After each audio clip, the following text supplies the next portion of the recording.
down south, Bill Driscoll and myself, with a joint capital barely totaling $300. All we needed was just $2,000 more to pull off a fraudulent town lot scheme in western Kentucky. It was, as Bill afterward expressed it, during a moment of temporary mental insanity that this kidnapping idea struck us. And at the time, it looked like a good thing. Little did we know.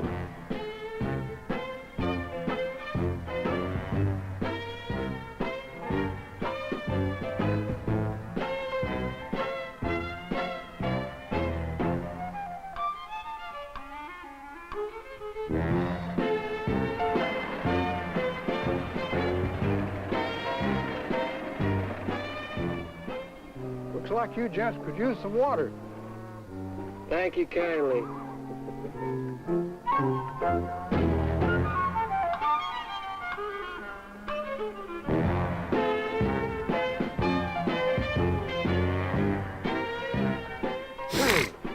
Does a fella named Dorset live around here?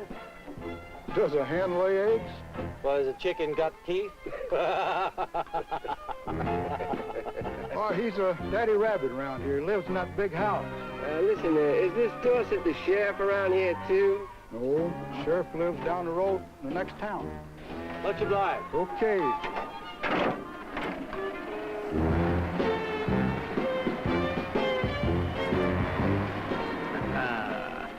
Well, Dorset was our man. A respectable and tight banker and a rich, stern mortgage forecloser who would gladly surrender $2,000 for the safe return of his one and only child.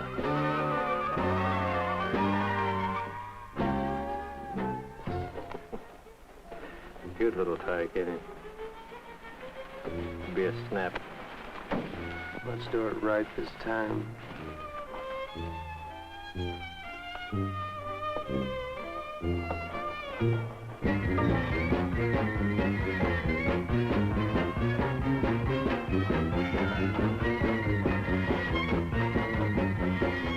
Our timing was perfect. That boy put up a fight like a welterweight cinnamon bear, and we pinned him down and made our getaway. The 2,000 was almost in our pocket.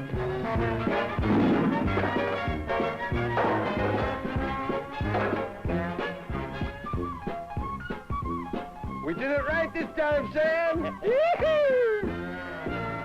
Seems like a nice enough kid, don't he? Does it, sir? What's your name, son? How you feeling? Well, we didn't hurt you any, did we? Bill, I think the lad's scared to death. We won't hurt you, son.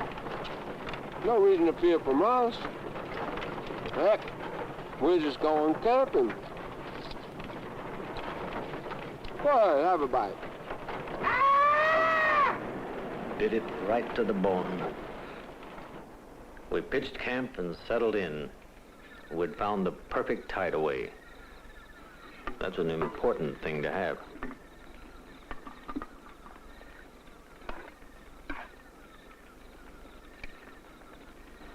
That kid ain't ate a thing. No kidding. That's 'cause he filled up on me.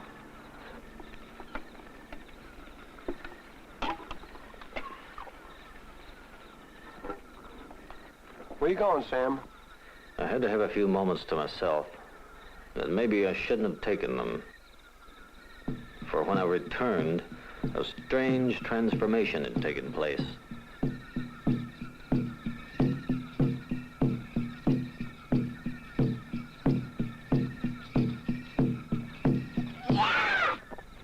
Halt, cursed paleface! Do you dare enter the camp of Red Chief? Red Chief, huh? Well, you scared the daylights out of me, Red Chief. How's it going, Bill? Oh, we're doing fine. Playing Indian now. Yeah, I'm old Hank the Trapper.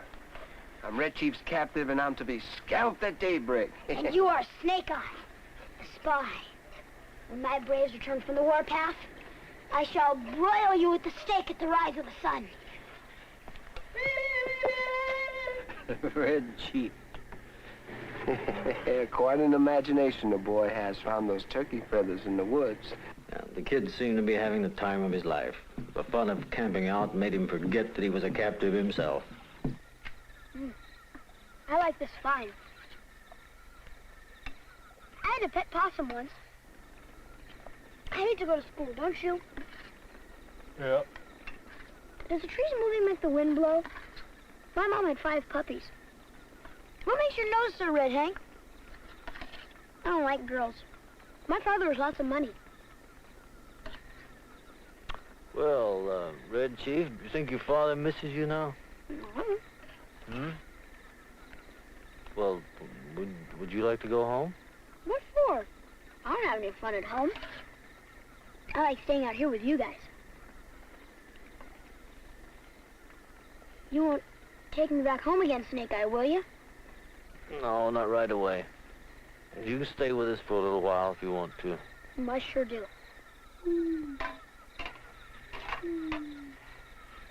Hear that? All kinds of wild animals running loose out there. Hey, Steve! Come on. Boy's crazy. Crazy as a loon. Hey, Hank, let's play Black Scout. No more playing for me, kid. I'm so tired you can scrape it off with a stick. It's been a long day, Red Chief. Let's all get some sleep, all right? You got to get some sleep. I thought we were going to have some fun. What kind of trappers are you anyway? Tired ones. Yeah, tired.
Listen to me. Now listen, stop all that caterwauling and jumping up and down, and let's all try to get some sleep. Try to be a good Indian for once, okay? Now get under your blanket. Just a boy, Bill. He's a savage.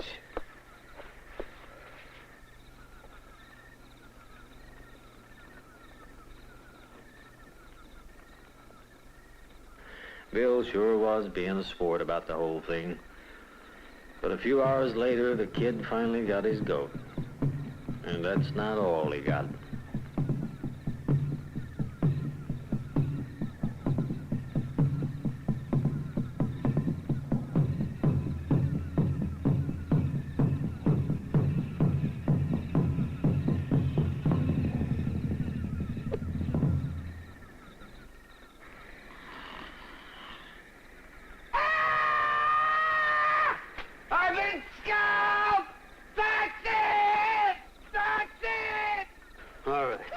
No more Mr. Nice Guy. I'm behind you, Bill. Bill took out after the kid, and I took out after Bill. But all we ever found was each other. We combed hill and dale without a trace. Finally, at sunrise, we gave up the search and all hopes for our fortune.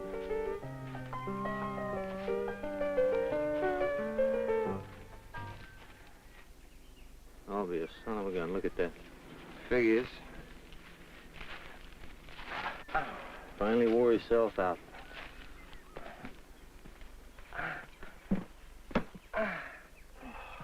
Oh. Took my bed. Oh, took my scalp. What are we going to do now, Sam? Get some sleep. Tired as I am, I ain't closing my eyes on him, and I ain't turning my back on him no more.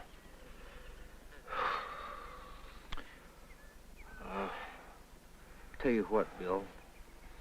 Ain't no use both of us going to sleep. I think I'll just stay up a while and keep my eye on the little varmint. You're a liar, Sam. What you're afraid. Because you're supposed to be burnt at the stake at sunrise. And he'll do it, too, if he gets a chance. That's ridiculous. Let's tie him up. Nah, don't tie him up. Hang him. I'm gonna go up on that little rise above the road there and run my eye over the contiguous vicinity.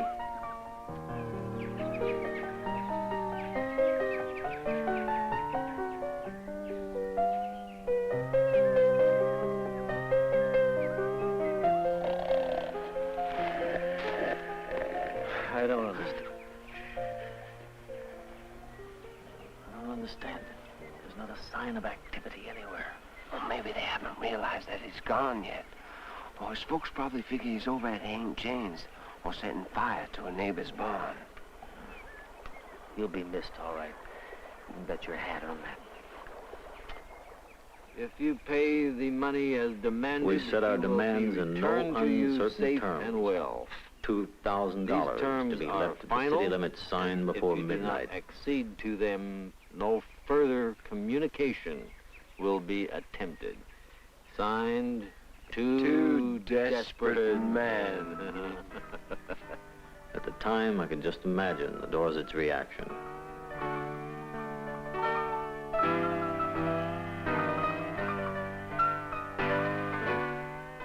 I almost felt sorry for them.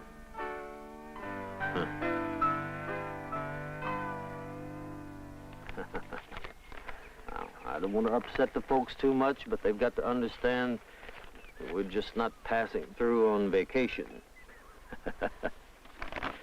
You did real good, Sam, real good. Well, let's have us a nice cup of hot coffee.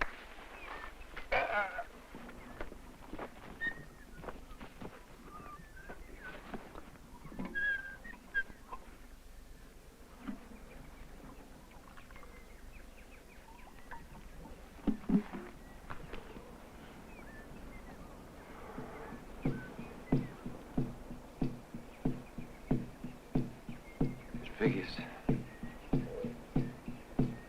Just my luck.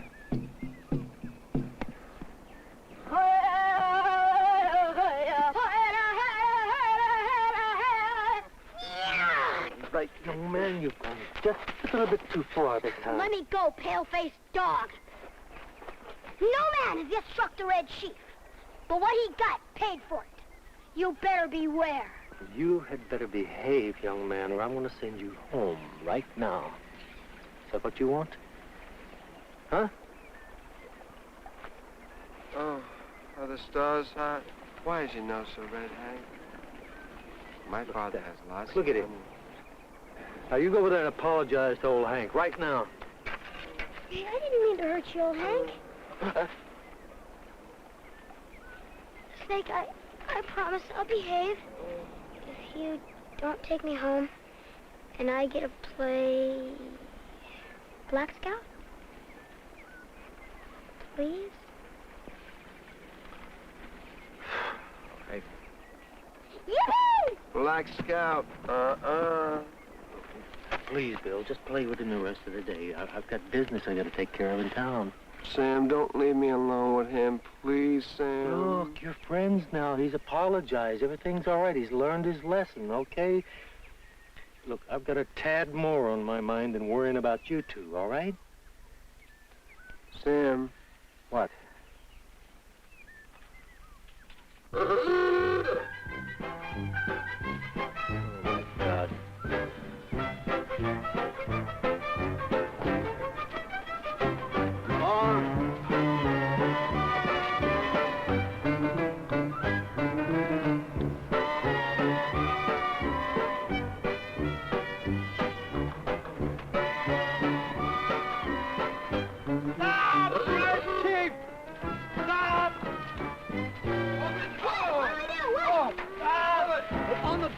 Red Chief! Which one? Oh, put on the brake! The brake! Which one's the brake? On the right! The one on the right! Which one's on the right? brake, Chief, the emergency brake. The big one, the one that's sticking up. There's two big ones sticking up. The right! The one on the right! Don't you know you're left to the right? Wait, I think I found the brake. What's that? Okay, negative.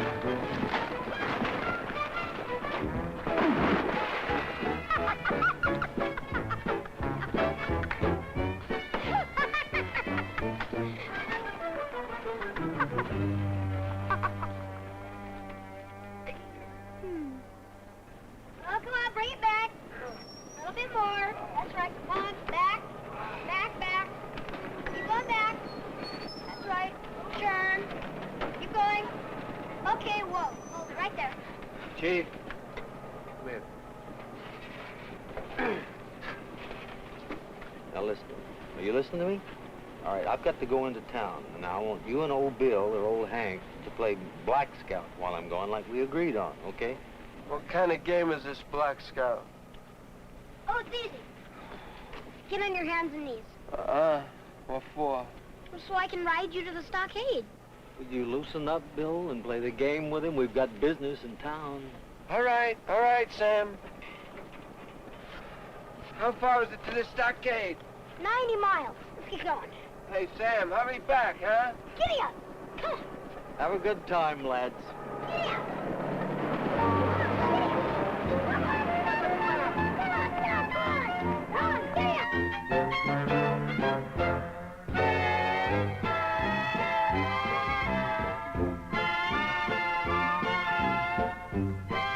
I parked on the outskirts and slipped into town like a phantom, hoping to hear how much the kid had been missed. I spotted a likely source of information Howdy, boys. and decided to use a subtle approach. Hey, maybe I ought to get in this game. Isn't this game usually played with 4 lads instead of 3? Isn't there perchance one lad missing? Excuse me, isn't someone missing in the game? I wasn't sure if they were trying to hide something or not, but it was a relief to find a kid that didn't talk. I casually maneuvered onto the human hen house clustered on the corner of Main Street. That's right.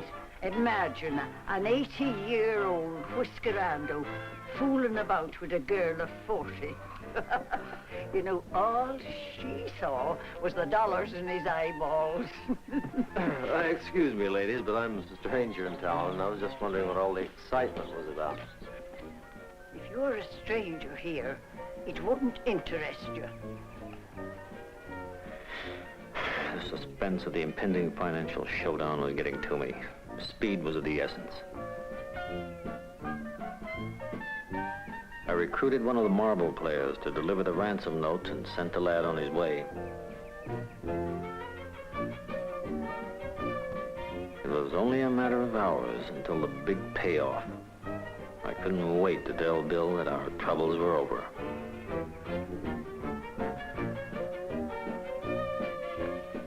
Bill?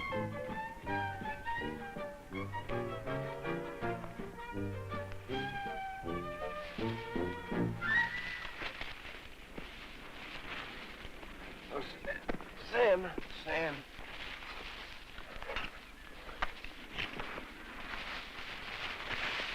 Where's the boy?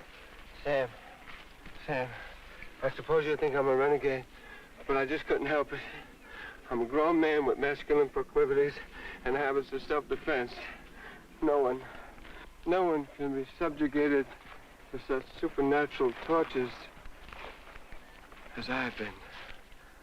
Bill, where is the boy? I was rode the 90 miles to the stockade. And then, when we rescued the settlers, I was given oats to eat. Only sand ain't a palatable substitute. And for an hour, I had to explain why there's nothing in holes, and how a road runs both ways, and why the grass is green. I tell you, Sam, a human being can only stand so much. Bill, where is the boy? Oh, the boy. He's gone home. I showed him the road. Then I kicked him 8 feet nearer there. I'm sorry. I'm sorry that we lost the ransom. Well, it was either that or Bill Driscoll goes to the madhouse.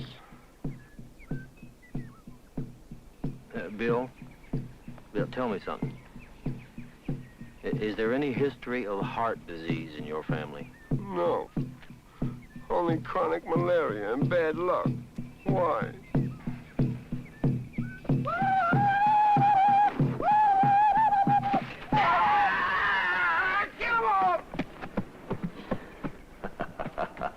I let the kid entertain himself while we anxiously waited for midnight. But little did I know that even then, the mighty Red Chief was selecting old Bill's bunkmate for the evening.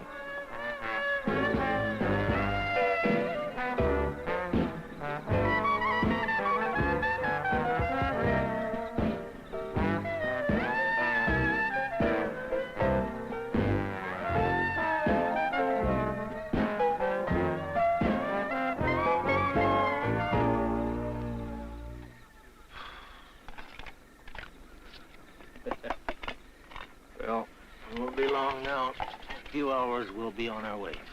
Oh, where are we going, Snake Eye? Hunting. Hunting? Bear hunting. Yippee! As a matter of fact, your pa has bought you a brand new hunting rifle, and we're going to pick it up real soon. Now, first, I'm gonna get me some sleep. Oh, boy. Oh, no, Billy. You got a lot of packing to do to prepare for our impending departure. Look, Sam, I'm sorry. I truly am. But I ain't slept a wink in 2 days or 2 nights. And during that time, I've been burnt, scalped, kicked, bit, dragged, rode, drowned, and hung by the neck. Yeah. I've been a prisoner of war, I've been a slave, and I've been a horse. Now, I've endured all of that without any sleep. Now, there's nothing more this kid can do to me, nothing. Now, you watch him, because I'm gonna take a nap.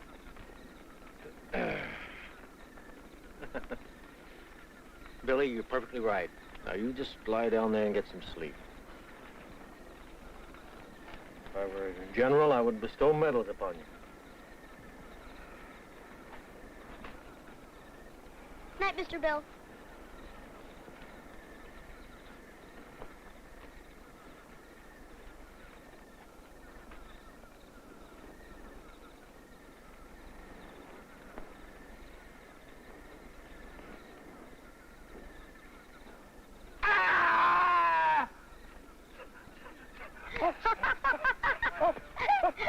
How do you think the snake feels? I'm dying. I'm dying. I'm dying. Here, sit up, sit up. My father has lots of money. The stars are.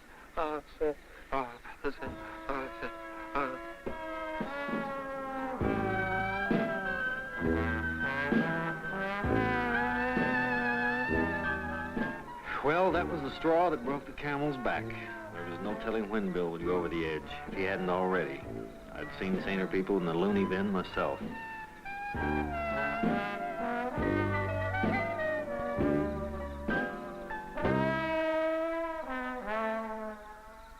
I took a chance that maybe our ransom would already be waiting for us back at that road sign.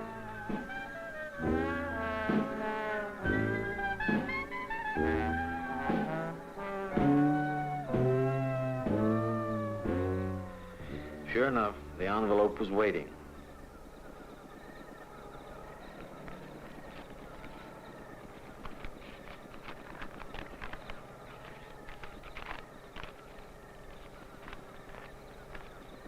Two desperate men. Gentlemen, in regard to the ransom you ask for the return of my son, I think you are a little high in your demands, and I hereby make you a counter proposition. You bring the boy home and pay me $250, and I agree to take him off your hands. Great pirates of Penzance. Very respectfully, Ebenezer Dorset. P.S. No authorities have been notified.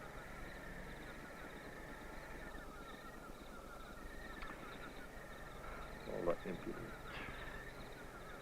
Sam. What? What's $250? After all, we got the money. Now, you ain't gonna let a big chance like this go by, are you? Let's go hunting, Snake Eye. We'll take the kid home, pay the ransom, and make our getaway. God bless you, Stan. Mr. Dorsey, could I have a word alone with you, please? $150, I think we agreed upon, sir. $250, sir. You double cross, eh? Nobody crosses Red Chief and lives to tell about it. Sam, pay the man. Do it quick. $225. Hello, can you hold him, ma'am? I'm not as strong as I used to be. $250, I believe that I'm gone. concludes our business, sir. You double crossers! You lied to me! Now, if you'll I excuse swear me. I will! You'll never make it alive! I'll get you for this! I'll get you! I swear I will! Bill was a good mile and a half out of town before I could catch up with him. You'll never make it alive! But I did. I'll get you! You'll never make it alive!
I guess that's my cue to turn on everything and say good morning. How are we this fine Monday morning? Everything is just peachy here in Joshua Tree, California. It is February 9th, and this is the morning show. Monday Movie Memories, in fact. And today we are going to discuss 4 of my favorite childhood actors from the 70s and 80s. So I hope you will enjoy this morning with me. I'm still kind of straightening up this morning because getting up an hour and a half before now doesn't seem to be enough time. So here I am scrambling every morning to put everything together for you all. Let me go ahead and turn up my mic. How's that? There we go. How's that? Is that a little bit better there for you? Good morning, good morning. I've got a great show planned. We're going to talk about, seriously, we are going to talk about 4 of my favorite childhood actors from the past. It's right here. I've got it all right here. I hope you enjoyed, as I did, this morning's pre-show with Senior Robbie Rist. What a what a fun career this kid must have had. Just wow. The things that he got to experience, the people he got to act with. I mean, Harry Dean Stanton. I'm sure he didn't even know the significance of acting with Harry Dean Stanton. Wow. We're going to talk about Robbie Rist. We're going to talk about Keith Coogan. We are going to talk about Mindy Cohn. And we are going to talk about Soleil Moon Frye. So if you're not sure who I'm talking about, Robbie Rist, Oliver from the Brady Bunch, right? That's how everybody mainly remembers Robbie Rist. With me, I remember him from Chips. I remember him from the Libby's commercials. I remember him from a lot of other projects.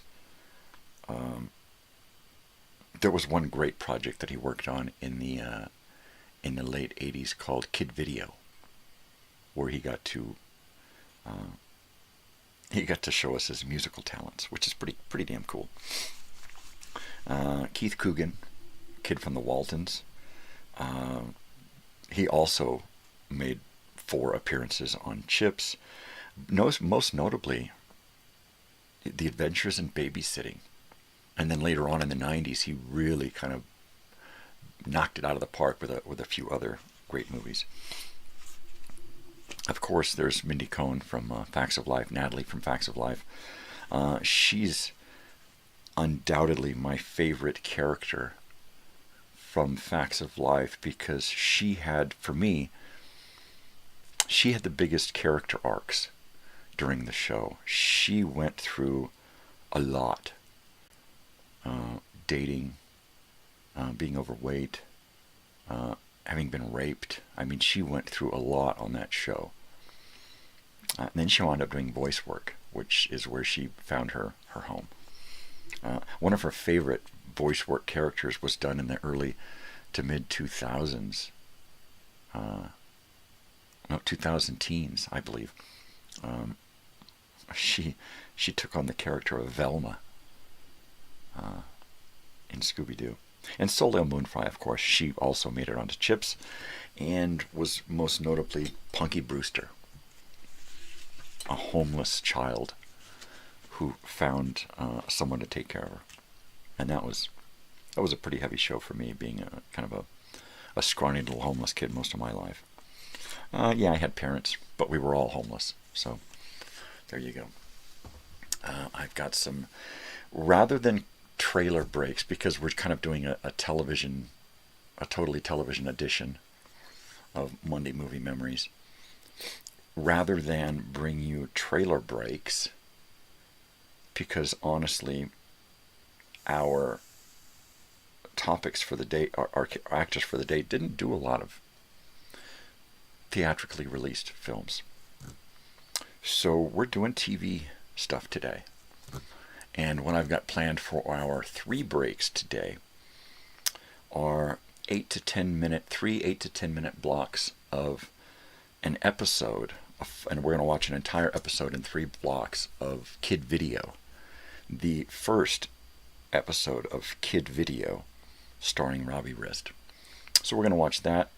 And then if you tune in tomorrow for Totally Television Tuesday, we're going to continue with these characters and these actors, and we're going to see them in commercials and stuff on Tuesday. It's going to be fun. It's going to be fun hanging out with these guys all week. Let's get caught up on what's going on in the world. Well, in my world. I hate to involve myself in something that I can't control, so I try to stay away from the world. My world I can control, I can manage. I'm doing just great. Last night my wife and I were at the store, and we're walking around going, what are we going to make for dinner? And I'm like, I don't know. And for some odd reason, I picked up a little 8-ounce pack of cream cheese. And I set that in the cart. And I'm trying to look for a sauce. Some kind of sandwich or hamburger sauce. Something that you can put on your sandwich to make it go, wow. I didn't find it. But what I did find is the thought, why don't we do stuffed chicken breast? Have you ever done stuffed chicken breast before? My wife's like, eh. I said, well, let's do that. She says, why? So I grabbed my phone. She says, you're not going to get reception here. It took a few minutes, but I found a really cool recipe for stuffed chicken that called for cream cheese. So here I've got cream cheese already. All right, what else do we need? So I went through the lists of items needed to make this meal, and it was just stuffed chicken breast. Cream cheese and spinach and garlic and a bunch of other seasonings and stuff. I'm like, okay, this looks really, really good in the casserole dish, in the picture, but there was no side. So we had pasta like all last week. So it was like, okay, so let's not have it with pasta, although it probably would go really good with pasta. Let's do those little round colored potatoes, and we'll get a little bag of those, and we'll chop those in half, and we'll skillet those and brown them up and get them nice and brown and soft. And that was it. And that's what we did with the stuffed chicken breast. And they cooked for a little too long because it was chicken. So we're like, well, let's cook a little bit longer to make sure that it's cooked. And it was too long. So other than that, it came out really, really well. And we decided, okay, next time we're going to do it over angel hair, and we're gonna make a little bit of extra of the mix that goes in it, and then we're going to take that little lump of extra and we're going to thin it out with a little heavy cream so that the flavor thins out a little bit, but it kind of stays kind of a thick sauce. And then we're going to use that over angel hair with the chicken on the bed of angel hair and white sauce. So I thought that sounds much better. So we all enjoyed it. It was way too much. But the recipe called for 4 breasts, and we only cooked 3 because there were 3 of us, and none of us finished. We only ate like half a chicken breast each because it was just so much. So, yay, stuffed chicken breast. My daughter loved it. She thought it was great. So every week I try to get out and find some kind of new, exciting recipe that we haven't done before. And that one was a success. So we'll try that again and again and again. I don't know what's going on this week as far as food. We just play it by ear, right? We wind up eating a lot of the same meals, right? Which is probably like that for most people. You get into kind of a routine. I call it a rut, where you're always eating kind of like a schedule. It's like, we had that last week, let's have this week. And you just kind of rotate through a small menu of meals, right? Every once in a while, you have a little exciting meal where you have that one meal that you don't have too often, but it's still one of the menu items. I love going off the menu. I love looking into other people's carts when I'm going through the grocery store and I see something that excites me, and I'm like, okay, and I'll make a mental note of that, and then I'll even find a recipe right there in the store like yesterday, and then just gather up the items, take it home, and boom, bing, bang, boom. New exciting meals. Even cheeseburgers. I'm gonna start doing cheeseburgers differently. I'm gonna X out the meat, the bread, and I'm just gonna have meat, and occasionally I won't even have cheese, but I want to get some different, get like a blue cheese, and do, instead of a burger on bread, do like a really nice charbroiled patty on a bed of lettuce with a tomato and a little blue cheese, right? Now that sounds exciting, right? Because I'm just getting burned out. Most days I don't even want to eat because I can walk myself through whatever it is I'm going to eat, and I'm like, no, I don't want to eat that. No, I don't want to eat that. No, I don't want to eat that. I taste it all. I experience it all in a flash, and it's like, no, I don't want that. I just had that in my head. I don't want to have it again. And, yeah, it's loony. What are you going to do? What are you going to do? I've only got 3 breaks for today, so I'm going to take my breaks on the half hour. So there'll be one at 5:30, at 6, and 6:30. And that's going to give us time in between to talk about the actors and their projects, and then give us probably a good chunk at the end of the show to hang out. Just to hang out. So before we go into this break, I'm going to talk about Robbie Rist, because he's first on my list, not just because of Ransom of Red Chief, or not just because I'm able to find so much material, so much work from Robbie Rist that it makes the show really exciting. Now on Tuesday, we are going to do another pre-show, and we're going to do it again on Thursday as well. We're going to do pre-shows with more of these people. I am going to try to bring you an episode of a game show with Mindy Cohn.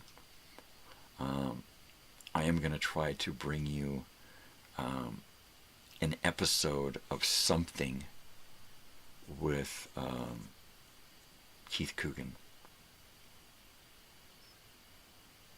And more than likely, I will bring you an entire episode or two of Robbie Rist in Kid Video. Because I apparently have access to many of those episodes. And that's pretty cool. That's pretty cool that I can decide on who my character is going to be for the day, my actor, and then the real fun begins, because then I get to go out and try to find different elements and material and work by those particular people. And that's, I feel like a detective, right? It's fun. Now, a lot of these people that, in fact, all of these people, most of these people that I'm talking about on my show are still around, and a lot of them are on Facebook and social media and on YouTube and stuff. I see videos of Robbie Rist and Keith Coogan all the time. In fact, this morning I was a video of Linda Blair popped up, and she was talking about her work with animals and helping people and stuff, and that was pretty cool. So I shared that to my Facebook this morning. So at some point, I am going to share links to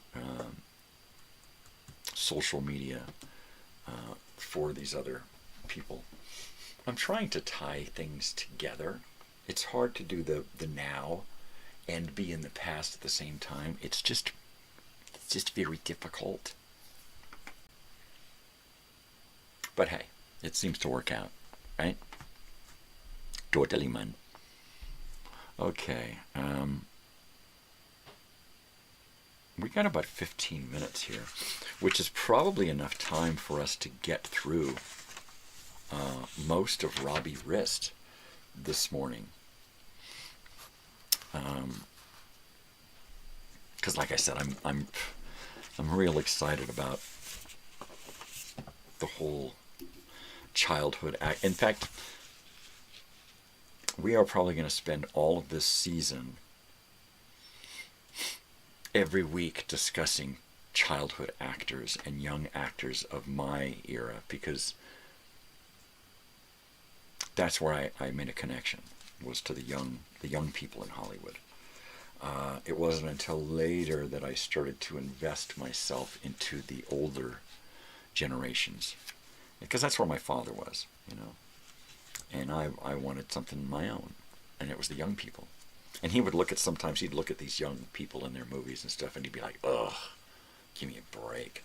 You know, but then I'm sure I got the same response from my parents and family as well. Give me a break. Yep. All right, so let's get started here. There was a moment in the mid-'70s where every kid in America knew a Robbie Rist type. A round-faced, mop-topped kid who talked a little too fast, asked too many questions, and had that unmistakable optimism that only comes from being 9 years old and convinced the world is basically a friendly place. Robbie didn't just play that kid, he embodied that kid. He was the national prototype. And for a brief, bright stretch of time, he was everywhere. Where's Robbie? Hey, Robbie, where are you? Hey. All right, there he is, in all his 1980s glory there. Most people remember him as Cousin Oliver, not me. The little blonde meteor who dropped into the Brady Bunch during its final season. The mythology around that role has grown so large that it's easy to forget the kid behind it. But if you go back and watch those episodes, you see something that gets lost in the punchlines. Robbie was good. He had timing. He had presence. He had that rare child actor ability to look like he was genuinely thinking about the line he was saying. Not just reacting it. Or reciting it, sorry. Not just reciting it. He had the kind of face that the sitcom directors loved. Expressive, readable, and always 2 seconds away from a grin. But Robbie's story doesn't start or end with the Bradys. Before Oliver ever set foot on the avocado green kitchen, Robbie was already a working kid. He popped up on the Mary Tyler Moore Show. A lot of kids did. Holding his own in a room full of adults who were masters of the craft. He did Shazam and The Bionic Woman, back when Saturday morning adventure shows were shot like low-budget westerns with capes. He even did voice work before most people realized voice work was a career. The kid had range. What made Robbie interesting wasn't just the roles. It was the energy. He had that slightly hyper, slightly nerdy, slightly too smart for his age vibe that didn't exist on television before the mid-'70s. He was the bridge between the clean-cut Beaver Cleaver kids of the early 70s, or the early TV era, and the more chaotic, more realistic kids who would show up in the 80s. Robbie was the first kid who looked like he might actually take apart your toaster just to see how it worked, right? And then, like so many child actors of the era, the spotlight shifted, not because he faded, but because the industry changed. The 80s wanted slicker kids, cooler kids, kids who looked like they were born with a skateboard under their arm. Robbie wasn't that. He was the kid who'd rather talk to you about dinosaurs or robots, or the way the camera lens works. And in that way, that's what saved him. He didn't chase the spotlight, he followed his curiosity. That curiosity led him to music, into voice acting, into the kind of behind-the-scenes work that keeps Hollywood running. He became one of those rare child actors who didn't burn out, didn't disappear, and didn't implode. He just evolved. And if you listen closely, you can still hear him everywhere. In animated shows, video games, in the corners of pop culture where the real lifers end up. Robbie Rist wasn't just a kid actor. He was a moment, a snapshot of what American childhood looked like in the mid-'70s. Earnest, energetic, a little awkward, and absolutely unforgettable. Let's see, a little bit about Robbie here. Full name is Robert Anthony Rist. RAR. These are his initials there. Born April 4th, 1964, so he's just about 4 years older than me. What's up, Grandpa? And he was born in Woodland Hills, California. I actually lived in Woodland Hills, California for a brief period of time. when we were semi-homeless, living in a motorhome, borrowing a house from somebody. He's of German descent. Ooh. There you go. Keeps his family stuff private. He is married, though. He's currently married. His father, Charles Rist, and Emily Rist. He grew up in the San Fernando Valley in Los Angeles area there. Really into music and comedy and performance. Known for being articulate and unusually comfortable around adults from a young age. You know, I was the same way. I was easier around adults than I was around kids. I was uncomfortable around kids. I didn't know how to be a kid. And it was easier for me to just hang out with adults and talk about adult stuff. Let's see. Guitar, bass, drums, comic books, computers and tech, classic rock and novelty records. This guy is just, he's one of my heroes there. Let's see. Let's talk a little bit about the pre-show. Now, this morning we watched the pre-show. It was Ransom of Red Chief. The Ransom of Red Chief. There's a special place in the childhood memory vault for the Ransom of Red Chief. That mischievous little short film that seemed to pop up everywhere. School projectors, library screenings, rainy day classroom reels, and the odd weekend anthology show. It was based on the O. Henry story, of course, but what made that film version so unforgettable wasn't the literary pedigree. It was the sheer chaotic joy of watching a kid turn the tables on two grown men who thought they were running the show. The boy wasn't just spirited. He was a one-child demolition crew, a whirlwind of imagination and unfiltered energy. And the kidnappers, who started out smug and confident, slowly unraveled in the most delightful way. You didn't watch it for suspense. You watched it for the pleasure of seeing adults completely outmatched by a kid who had no idea he was supposed to be the victim. What made the short so sticky in the memory is how real it felt, even in its exaggeration. The kid wasn't polished or precocious. He was the kind of kid you knew from the neighborhood. He was. The one who turned every backyard into a battlefield and every tree branch into a sword. And the adults weren't villains. They were just two guys who made a very bad decision and paid it with their sanity. And $250. The whole thing played like a live action cartoon, but with the 70s and 80s film strip texture. The grain, the slightly blown out color, the earnest performances that made the comedy land harder. It was the kind of short that stuck with you, not because it was a signed reading, but because it captured something universal. The unstoppable force of childhood imagination, and the way grown-ups never quite know what to do with it, right? The Ransom of Red Chief. Good morning. Let's see. What is Cassie here talking about? I don't need a link for every show. Oh, well, let me just send her a link here.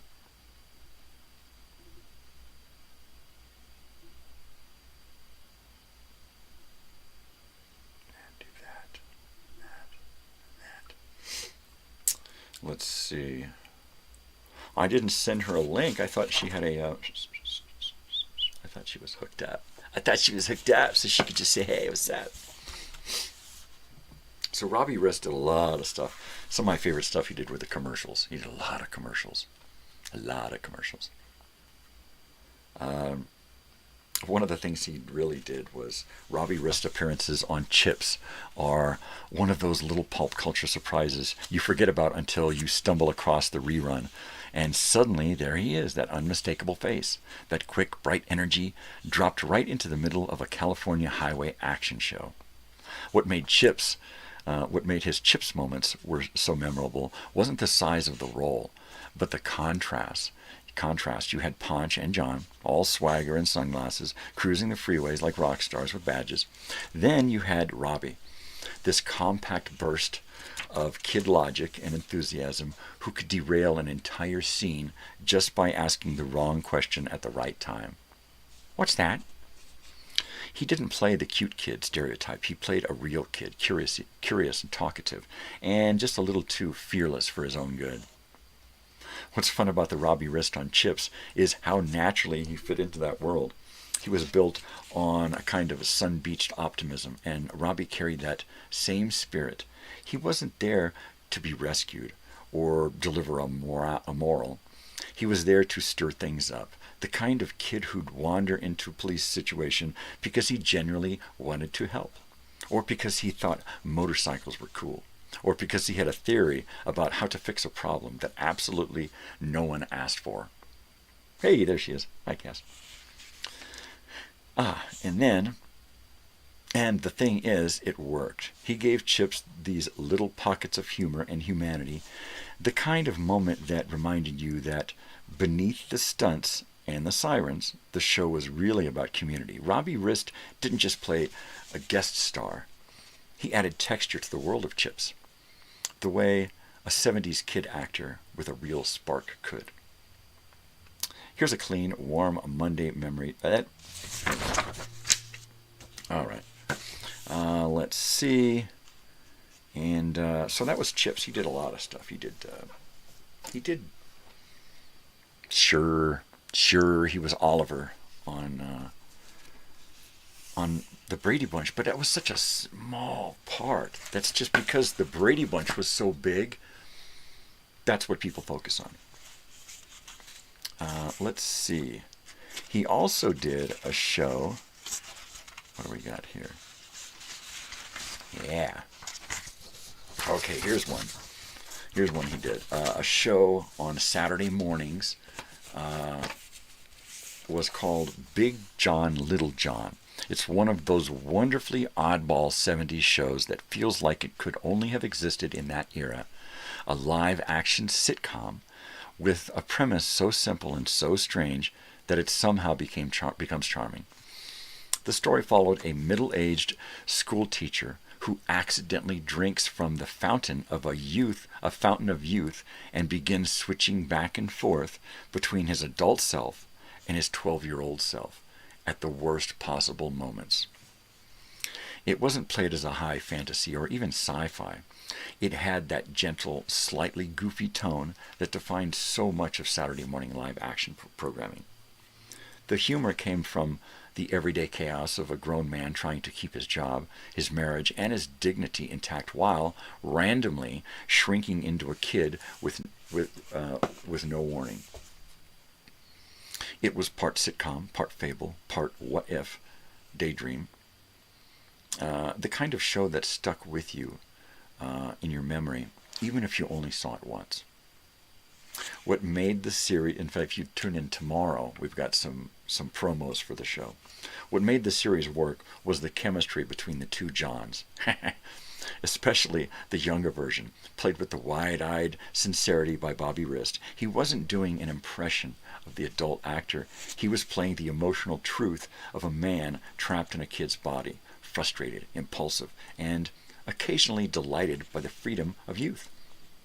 Robbie brought a grounded sweetness to the role that kept the show from tipping into pure gimmick. And like so many 70s kids shows, Big John, Little John had that unmistakable film strip texture, bright colors, earnest performances, and a sense that everybody involved was genuinely trying to make something fun. It wasn't a hit, but it became one of those, if you know, artifacts of childhood. A little time capsule of the era when Saturday mornings were a world unto themselves. There you go. Little John, Big John. Little John, Big John. Let me just try to get organized here with my paperwork there. There we go. All right. So we're still talking about Robbie Rist this morning. And what I'm going to do now is I'm going to go to a break because it's 5:30. And let me see. Let me get rid of this. Or this. There we go. Come on. Go down. There you go. All right. And that is still working. All right. So let's take a break and watch the first part of episode 1 of Kid Video, starring Robbie Rist. All right? We are going to watch all 3 parts. They're 8 to 10 minutes long. There are 3 parts of episode 1. It's broken into 3 parts, so we can split it up this morning and check it out. So, part 1 of episode 1, the pilot episode of Kid Video here. All right? So, let me get rid of this. And I'm going to fade to black. And I am going to turn off my microphone, and we are going to watch Kid Video Part 1. Okay? So here we go. Let's see if I can do this right. Fade to black. Mic off.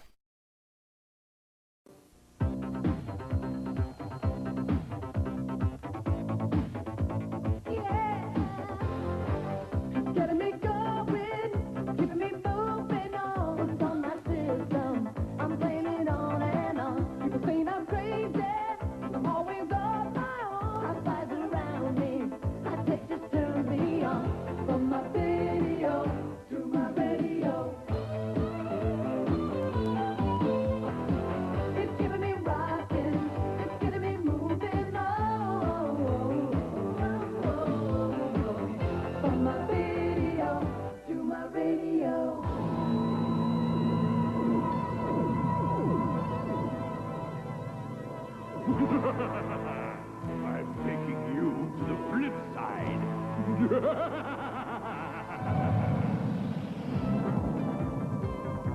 What happened? Ay, ay, ay. We look like cartoons. You'll be my musical slaves forever. I'll save you.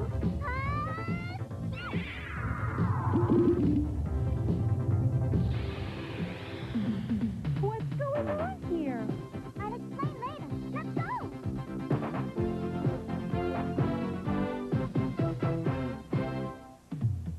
Kid Video will return after these messages. Waking up with this cereal is Hot stuff. Flavored Quaker oatmeal, waking up your taste. Hot stuff. apple, raisin, cinnamon, and maple brown sugar. Hot stuff. Flavored Quaker oatmeal. H-O-T-S-E-U, wake up. It's sweet, it's smooth, it's hot. Hot stuff. Peaches and cream. Great taste. Apple and cinnamon. Great taste. H-O-T-S-E-U, wake up. Hot stuff. Flavored Quaker oatmeal. It's hot. Hot stuff. Flavor Quaker oatmeal, the hot part of this complete breakfast. My little pony, waterfall. I always bathe my little pony there. My little pony, waterfall. I love to shampoo her pretty hair. My little pony, waterfall. Has a rainbow and a sun and a little duck too. My little pony, waterfall. Little pony, it's all for you. My little pony. I love you, my little pony. My Little Pony Waterfall comes with My Little Pony Sprinkles from Hasbro. We now return to Kid Video.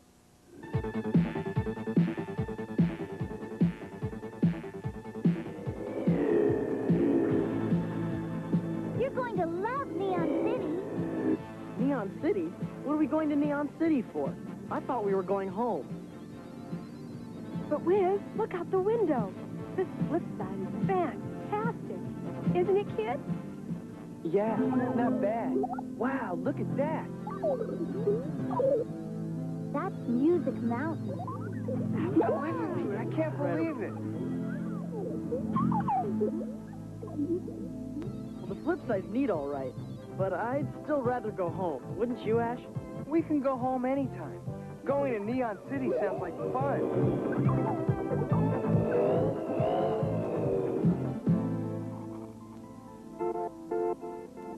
Yeah, Glitter says all the people there are teenagers.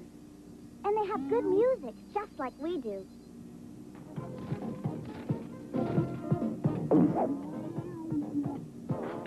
Wow, did you see that? I didn't even know it was there. Of course not. You never take out the trash. Well. Use me. Here on the flip side, they've got some crazy scenery. Everybody here with me knows exactly what Nice beat, Ash. But the lyrics need some work. Yeah, just like the other 283. Better slow down, kid. It looks like Leon, the mayor of Neon City.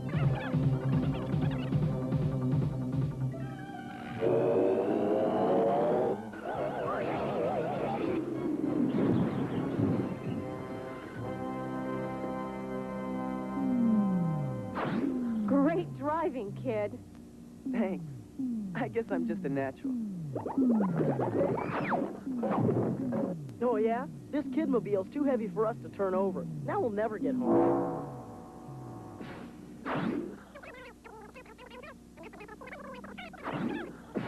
He sure wasn't talking at 33 and a third. Anybody get what he said? Did you understand him, Glitter? Glitter? She must have been thrown out. Is that neon guy gone? I don't know, but there's Glitter. Come on.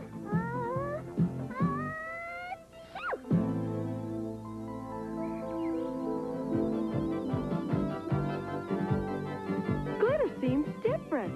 Nah, it's just your imagination.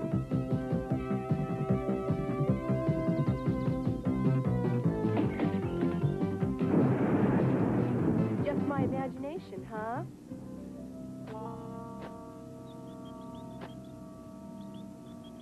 And when I sneeze, I get very strong. But only for a little while. Then I go back to normal. Lucky for us that you're allergic to flowers, Glitter. Uh-huh. I'm allergic to a lot of things that grow. Hey, Glitter, come here. Yes, kid? You've already been a big help. Why don't you just kick back for a while? Kick back? Okay. Sorry, but you said to kick back. Well, hey, if you guys are through cleaning up, come on over and hear what Neon Leon had to say. What are you talking about, Wiz? The crash turned on the taping system, so your friend Neon Leon's visit got recorded. So, all we got is a rerun of something we can't understand. No. All Wiz has to do is slow down the tape, and it'll look and sound like normal. That's just what I was gonna say.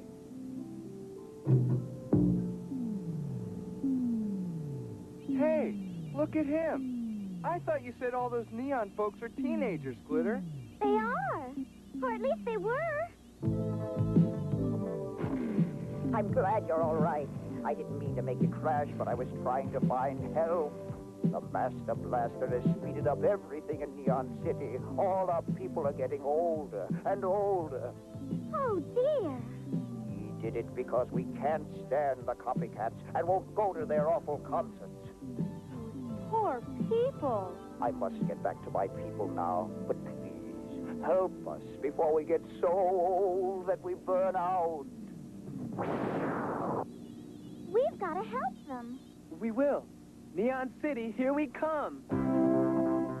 I don't like the idea of tangling with the Master Blaster.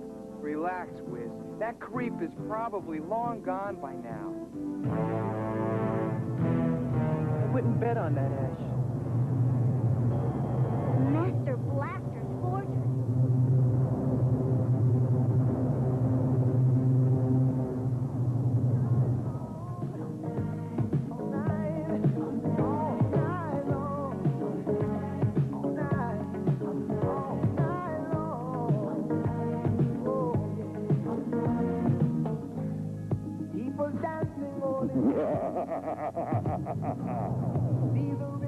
Hey, listen, it's those rip-off artists, the copycats.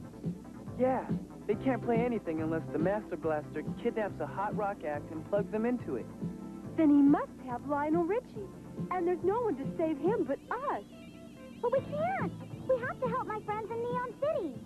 Okay. We take care of business in Neon City first. Then we hit the Master Blaster's fortress.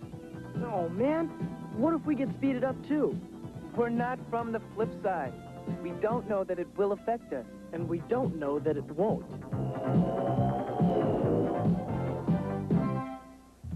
Kid Video will return after these messages. SpaghettiOs presents Mr. O. Hey-oh, how about a big hand for a big jokester? Mooey-ha-ha! Already got a big hand. Just kidding. Say, how about some SpaghettiOs and Frank? Mooey, you're a real barrel of laughs, so here... real SpaghettiOs and Frank. Right! Right. SpaghettiOs with 100% beef franks. Uh-oh, SpaghettiOs. Hey, smell this flour. Uh-oh, SpaghettiOs. Black Steel Go-Go Force. I found you, Mac. Ideal's new Robo-Force. Warrior robots with gripper bases and crusher arms. Max Steel, the leader. Volgar, the destroyer. Coptor, the enforcer. Each sold separately. Your gripper base will save you. I'll get you next time, Max Steel. Coptor, the enforcer. Max Steel, the leader. Volgar, the destroyer. Each sold separately. New from Ideal's Robo-Force. I guess what a real bonus is that we get the commercials with this. That's pretty awesome. My Little Pony, My Little Pony. Shut up. All right. But I like those little ponies. Let's see, where are we this morning? We're going to talk a little bit about Kid Video, because that's what we're watching. And then we're going to move on to Keith Coogan. So, good morning, good morning. This is The Morning Show. Thank you for joining me.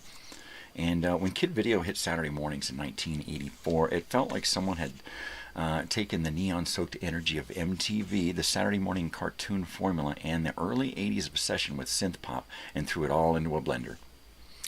And right there in the middle of it was Robbie Rist. Older now, no longer a mop-topped sitcom kid, but yeah, looking like a rocker. But a full-fledged performer with a musician's instinct. He played Wiz, the tech-savvy member of the band. The kid who always had a gadget, a theory, or a keyboard riff ready to go. What made Robbie a standout wasn't just his acting, it was the way he carried himself, like someone who understood music. The show was wild, part live action, part animation, part music video, but Robbie grounded it with that same earnest, slightly off-center charm he had been bringing to the screen since the 1970s. And yes, Robbie Rist really did play instruments. He wasn't TV magic. That wasn't TV magic. Long before Kid Video, he was already a working musician. And he kept it long after the show ended. Guitar, bass, drums. He's one of those multi-instrumental guys who can pick up almost anything with strings or sticks and make it work. That's why he fits so naturally into a show built around a fictional band. He wasn't pretending. He understood the rhythms, the posture, the feel of being in a group that's supposed to look like they live and breathe music. Kid Video may have been a product of its time, bright colors, big hair, and a villain named Master Blaster, but Robbie's musicality gave it a little extra authenticity. He wasn't just acting the part, he was living it. Totally. Yeah, Robbie Rist, Kid Video. Kid Video. Video, video. Ooh, ooh, video, video. Ooh, ooh. Ooh, ooh. All right. Let's talk a little bit about Keith Coogan. Everybody recognizes that kid, right? My gosh. Keith Coogan grew up in that strange, shimmering corner of Hollywood where childhood and show business overlap like two circles in a Venn diagram. What the hell does that fucking mean? I don't know. He was born into it, literally. His grandfather, Jackie Coogan, the original child star, the kid who worked with Chaplin, the kid who forced Hollywood to create the Coogan Law, so children couldn't have their earnings vanish into thin air, right? Keith Coogan, man. That's a legacy you didn't inherit lightly. But Keith didn't run from it. He walked right into it with his eyes open. He started on television the way lots of kids did in the early 70s, one-off episodes of shows that were already institutions, right? The Waltons, The Love Boat, Fantasy Island. Those were the proving grounds. If you could hit your marks on those sets, if you could deliver your lines without freezing under those lights, you were in. Keith didn't just survive those shows, he thrived. He had that open, expressive face that directors love. He could play earnest. He could play mischievous. He could play the kid who knows more than the adults think he does. But the magic of Keith Coogan didn't fully bloom until the 1980s, when he stepped into the world of teen adventure films. Adventures in Babysitting was the turning point. He wasn't the lead, but he didn't need to be. He had that perfect supporting kid energy. The kid who reacts, who comments, who grounds the chaos with a well-timed line. He was the audience surrogate. The kid who said that, the kid who said what you were thinking. Pardon me. I was reading ahead here stupidly. And we're going to jump ahead into the 90s, right?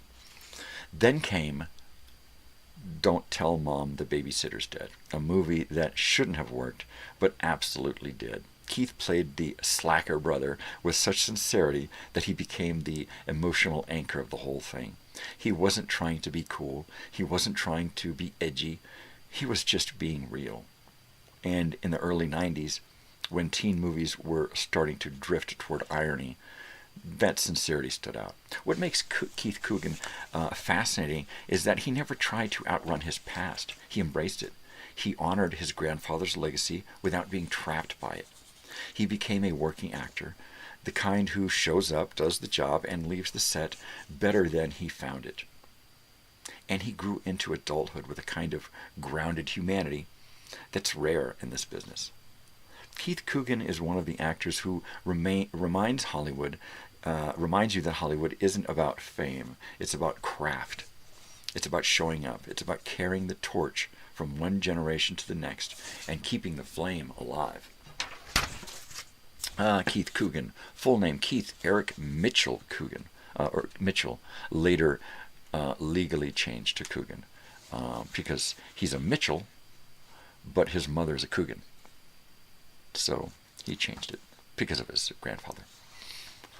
Born in Palm Springs, right down the road. He's a Capricorn, born in 1970, January, so he's a youngster. He's my sister's age. Grandfather's Jackie Coogan, right? Wow. And of course, they like to keep their family details private, so you can look him up on Facebook or social media and find out all about him because he's there. I see him all the time. He grew up in Southern California, surrounded by the showbiz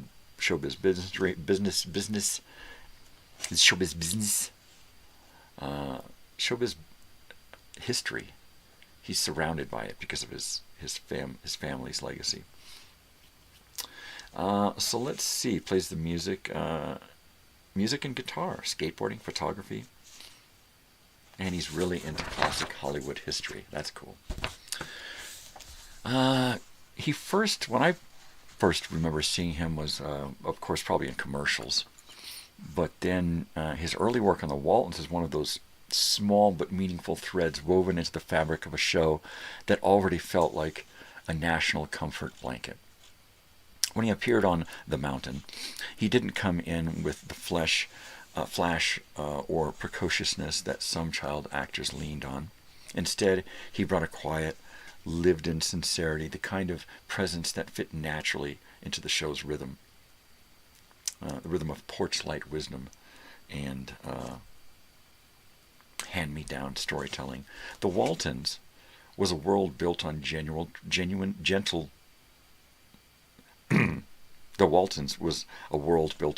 truths, and Keith slipped into it like he had always belonged there. He had that open, earnest face that made you believe every word he said, whether he was playing a kid in trouble or a kid just trying to understand the adults around him. What stands out looking back is how seamlessly he matched the tone of the series, The Waltons. The Waltons, it wasn't about big moments, it was about small ones, the quiet conversations, the moral crossroads, the way a single decision could ripple through a family. Keith understood that instinctively. Even as a young performer, he knew how to hold still on the scene, how to listen, how to let emotion land without pushing it. Those episodes show early shape of the actor he'd become, grounded, thoughtful, and capable of carrying more weight than his age suggested. His time on the Waltons wasn't just another credit. It was an early glimpse into the kid who could step into a legacy show and make it feel just like it was a little more human. Right? Totally. Let's see, what are we going to do? Gun Shy. There was a little show called Gun Shy, a little TV series. And it was a TV series, one of those early career gems that doesn't get talked about much, but absolutely deserves its place in the scrapbook. The show itself was a curious little artifact, a half-hour Western comedy spun out of the Apple Dumpling Gang films, built around the same mix of frontier, slapstick, small-town charm, and Disney earnestness.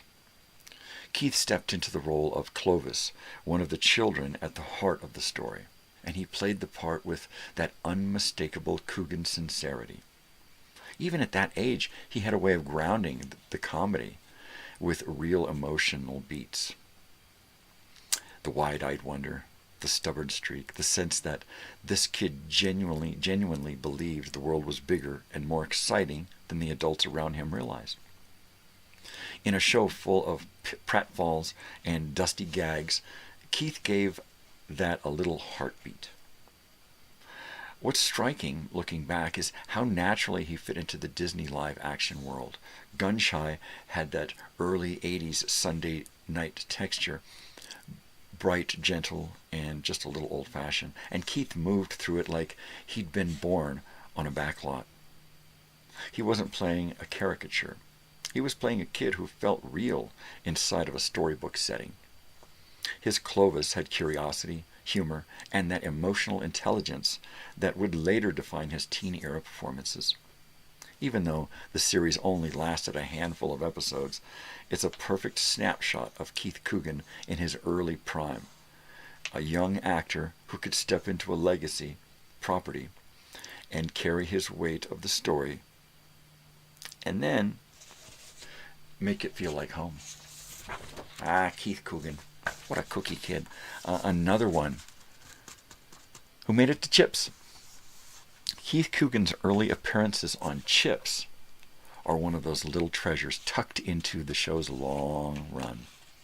The kind of guest spots that you only appreciate in later years, when you realize you're watching a future teen movie staple learning his ropes. He showed up as one of those classic Chips kids, earnest, a little wide-eyed, and always caught up in the middle of some sun-baked Southern California misadventure. What made Keith stand out, even then, was the sincerity. He didn't play a role like a TV kid. He played it like a real kid. The kind who genuinely believed Ponch and John were the coolest guys on the planet, and who treated every freeway incident like the biggest moment of his life. There was a groundedness to him, even at that age, that made the scenes feel lived in rather than staged. And in a way, Chips was the perfect training ground for him, a show that had that breezy, optimistic rhythm, part action, part community theater, part public service announcement, and Keith fit right into that world. He had the timing, the openness, the ability to reach honestly to whatever the adults were doing around him. Watching those episodes now, you can see the early spark of the actor he'd become in the 80s and in the early 90s.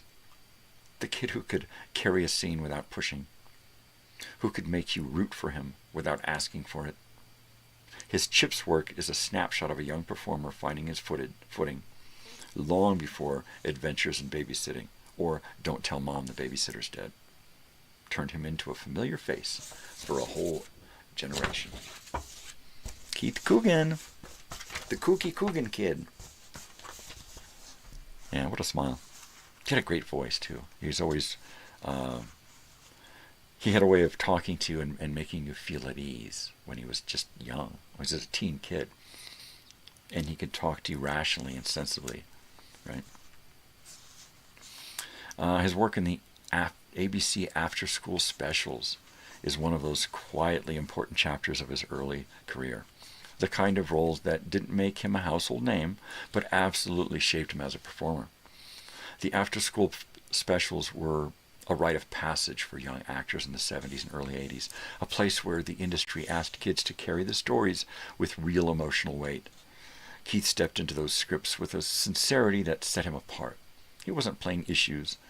He was playing kids who were confused, scared, hopeful, or trying to make sense of a world that didn't always play fair.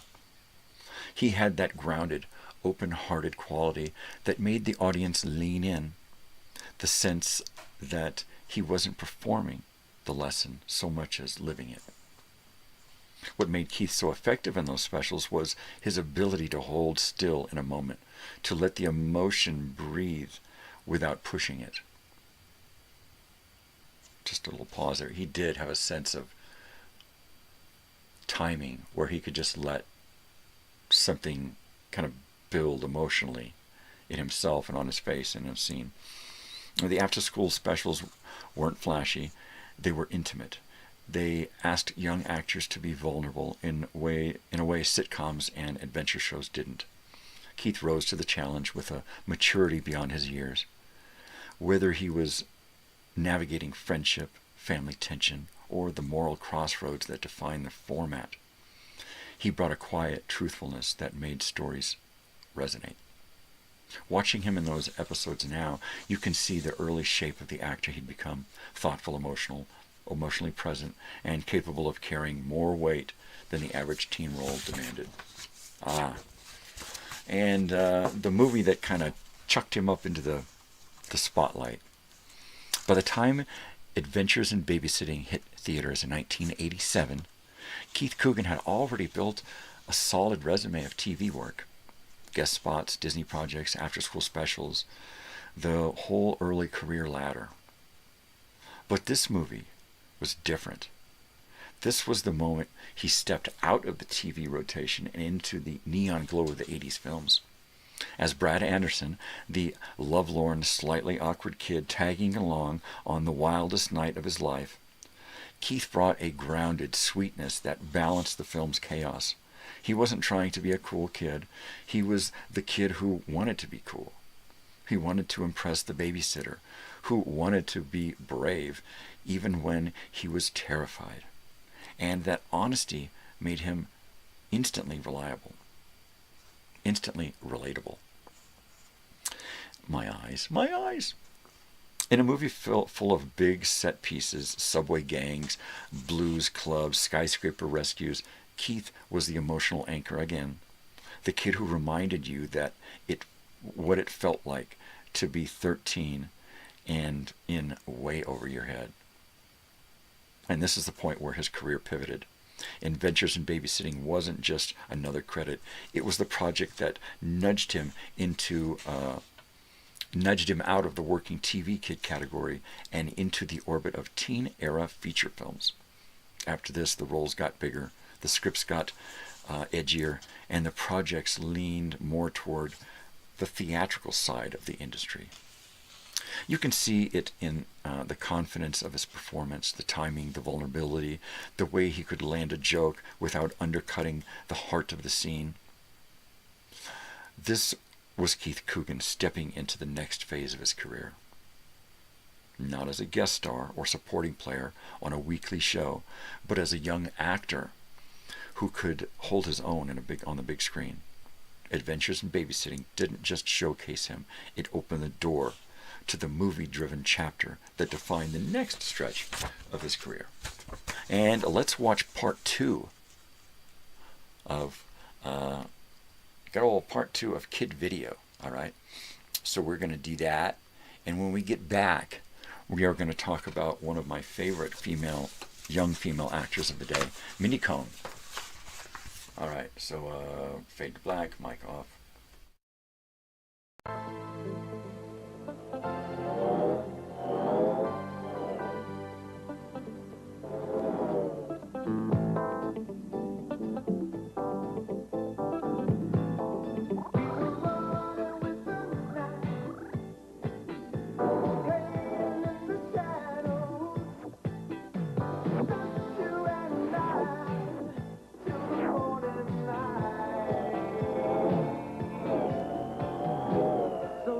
The Neon City Library. It's beautiful. This is the weirdest looking library I've ever been in. Everything you need to know about Neon City can be found in here. But we'll never have time to read all these. You don't have to. Open one. I got it, Carla.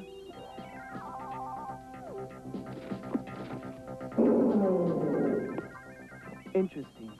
These books are fun. This one's about yesterday's weather. Yesterday was bright and sunny in the morning, Let me see that. I could use a tan. but windy and rainy in the afternoon, building to thunderstorms late in the day. Hey, listen to this one. It's called The Beat of the City.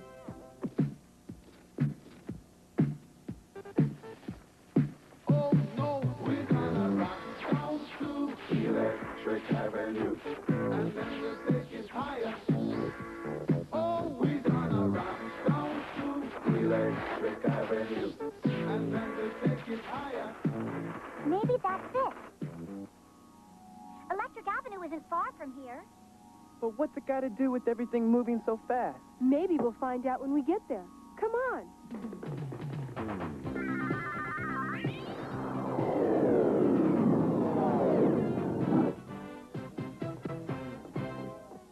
This is Electric Avenue.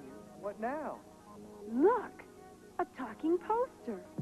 If you want to have fun, if you want to hear some great music, if you want to slow down, then come to the Copycats concert today. That's the Master Blaster's voice.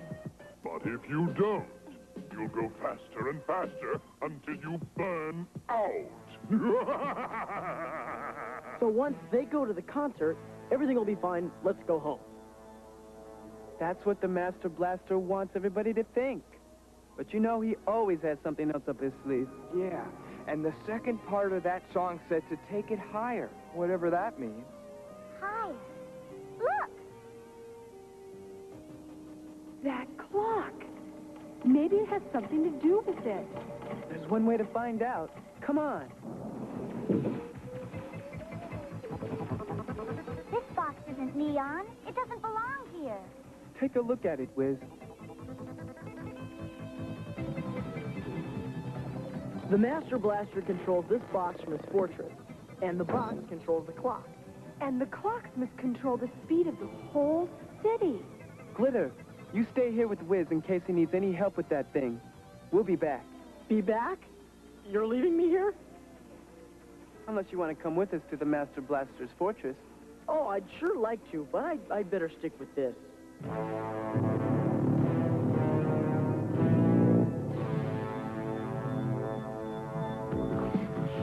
What's that fat old Master Blaster calling us for in the middle of an afternoon snack? Oh, no. Half the time he acts like he's out of his gourd anyway. He sure comes off fine and mighty. Copycat to the master control room. Meow. Well, he can just wait, because now is whenever we decide to get there. When I say go, I mean now. So, there you are.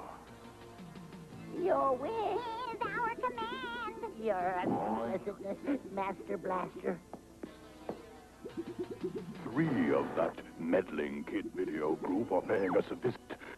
They'll be heading for the bubble. Go, capture them.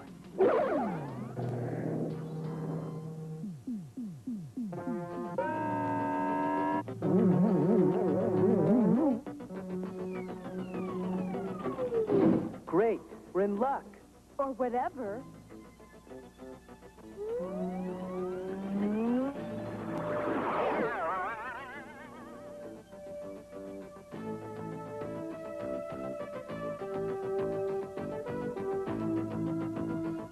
Look who they've got. Trapped in a bubble.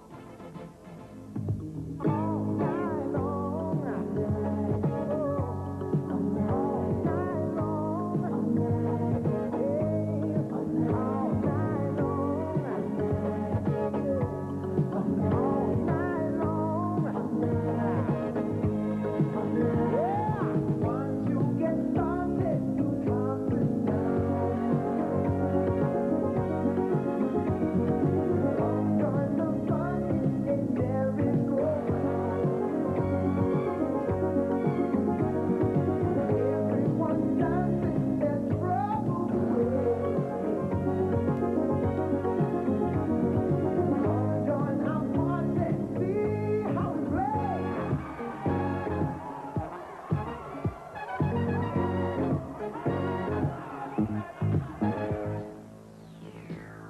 We've got to pop that bubble. You'll never be able to do that. They're mine forever. Oh, yeah? Come on.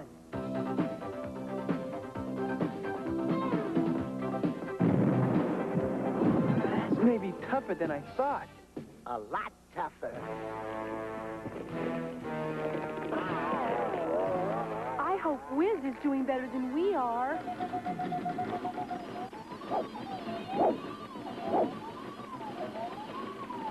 I'm speeding up. I got to get out of here. No, your only hope now is to slow down the clock. Keep working. I'll get the others to help.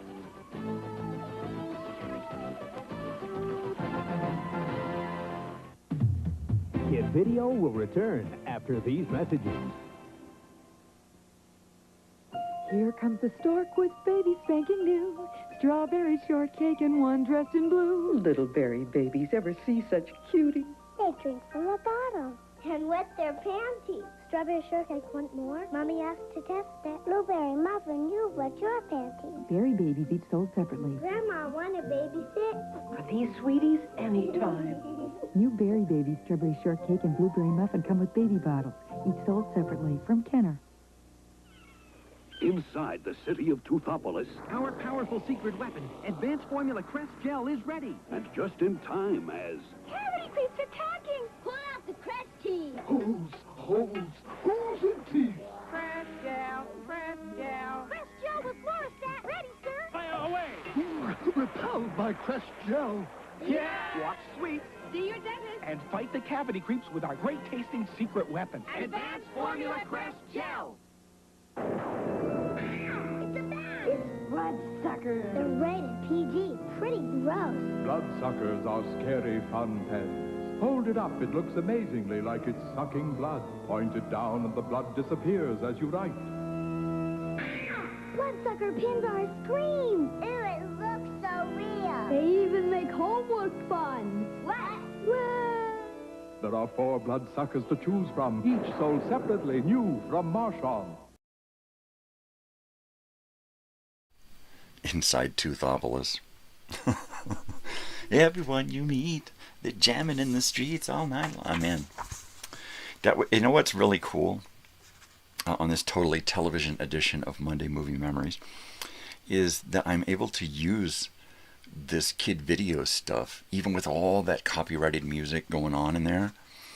And I actually ran a check on it. I actually uploaded this privately to YouTube to see what was going to happen. And I'm like, really? Really? I got a bunch of hits on the music, but every one of them said the owner allows it to be used on YouTube. So I'm like, okay, this is great. Thank you for my, yes. I don't know why I put on a Black Sabbath shirt this morning. It's not even the Sabbath. Yeah, but here we are anyway. So we are going to work on somebody who is near and dear to my heart. Mindy Cohn. There's a particular kind of magic that happens when a performer walks onto a set with no training, no agenda, no expectations, just authenticity. Mindy Cohn is the purest example of that magic. She wasn't discovered in a casting office or a talent showcase. She was discovered in a classroom. The producers of The Facts of Life visited her class to research private school culture. And Mindy, with her natural warmth and quick wit, made such an impression that they wrote a character especially for her. That almost never happens. But with Mindy, it made perfect sense. I'm going to tear up here in a minute. Natalie Green wasn't just a sitcom character. She was a revelation. She was funny without being the punchline. She was confident without being arrogant. She was vulnerable without being fragile. And she had that rare ability to deliver a joke with perfect timing while still grounding it with emotional truth. Mindy didn't act like a sitcom kid. She acted like a real kid. The one the one you wanted to sit next to at lunch because she made everything feel lighter. As the show evolved, so did she. The 1980s were the strange time for teen girls on television. They were often written as stereotypes, the pretty one, the smart one, the shy one, but Mindy broke the mold. She brought nuance, she brought heart, she brought a sense of self that radiated through the screen. And she did it all while growing up in front of millions of people. But Mindy's story doesn't end with the Eastland Academy. She had reinvented herself in voice acting, stepping into the voice role of Velma in the Scooby-Doo franchise. And she didn't just play Velma, she became Velma. Velma for an entire generation. Her voice carried that perfect blend of intelligence, curiosity, and dry humor that made the character iconic. What makes Mindy Cohn remarkable is that she never chased fame. She never chased fame. She chased joy. She chased creativity. She chased connection. And in doing so, she carved out a career that's both eclectic and enduring. She's one of those performers who reminds you that the talent isn't always loud. Sometimes it's warm. Sometimes it's steady. Sometimes it's the voice that makes you feel like everything's okay. Mindy didn't just play Natalie. She defined it. She defined what a grounded, emotional, honest sitcom performer should be, and she did it with a smile that felt like home. Mindy Heather Cohn, born May 20, 1966 in Los Angeles, just like me. She's a Taurus. She's got a sister. She grew up in a close-knit Jewish family in Los Angeles. Let's see, especially in the San Fernando Valley, just like Jackie Coogan. Where's Tootie? This is about Mindy. She's my fave. You know what? She went through so much on that show. It wasn't just that she was the fat girl on The Facts of Life. For me, she had the biggest story arc of all of the characters. She went through so much on that show, dealing with her parents, her father, her weight problem, being the butt of jokes. She had a lot of issues on there. She was raped, and she had to deal with that on the show. She went through some heavy episodes. Her character really went through the shit. And for someone who was not an actor, she really had to step it up. Yeah. Let's see. Before she became the definitive Velma of the 2000s, Mindy Cohn had already quietly been building a second career behind the microphone during the 1980s, slipping into animated shorts and educational projects that needed a voice with warmth, humor, and emotional honesty. One of her earliest and most notable 80s voice roles was in the 1984 RKO home video production Table Settings, where she voiced the daughter opposite Stockard Channing. Anybody remember her? A performance that showed she could carry emotional nuance using a voice alone. She also contributed to a number of educational, instructional animated shorts throughout the mid-1980s, the kind of classroom and library films that didn't always get wide credit listings, but were staples of the era. These projects leaned heavily on her natural timing and her ability to sound like a real kid rather than a cartoon version of one. By 1986, she had appeared in the fantasy drama The Boy Who Could Fly.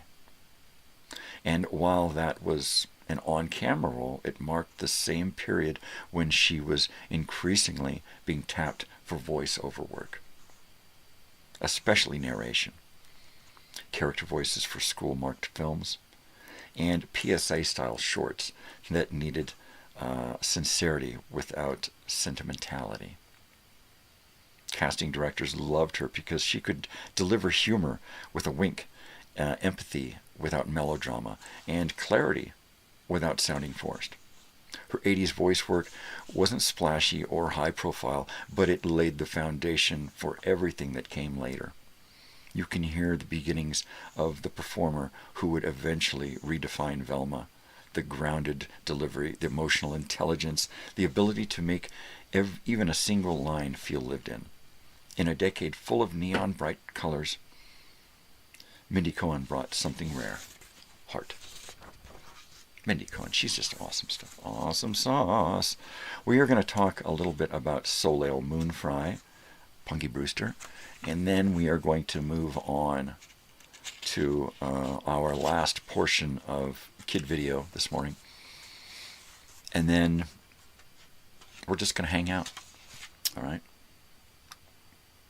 So let's do Soleil Moon Frye.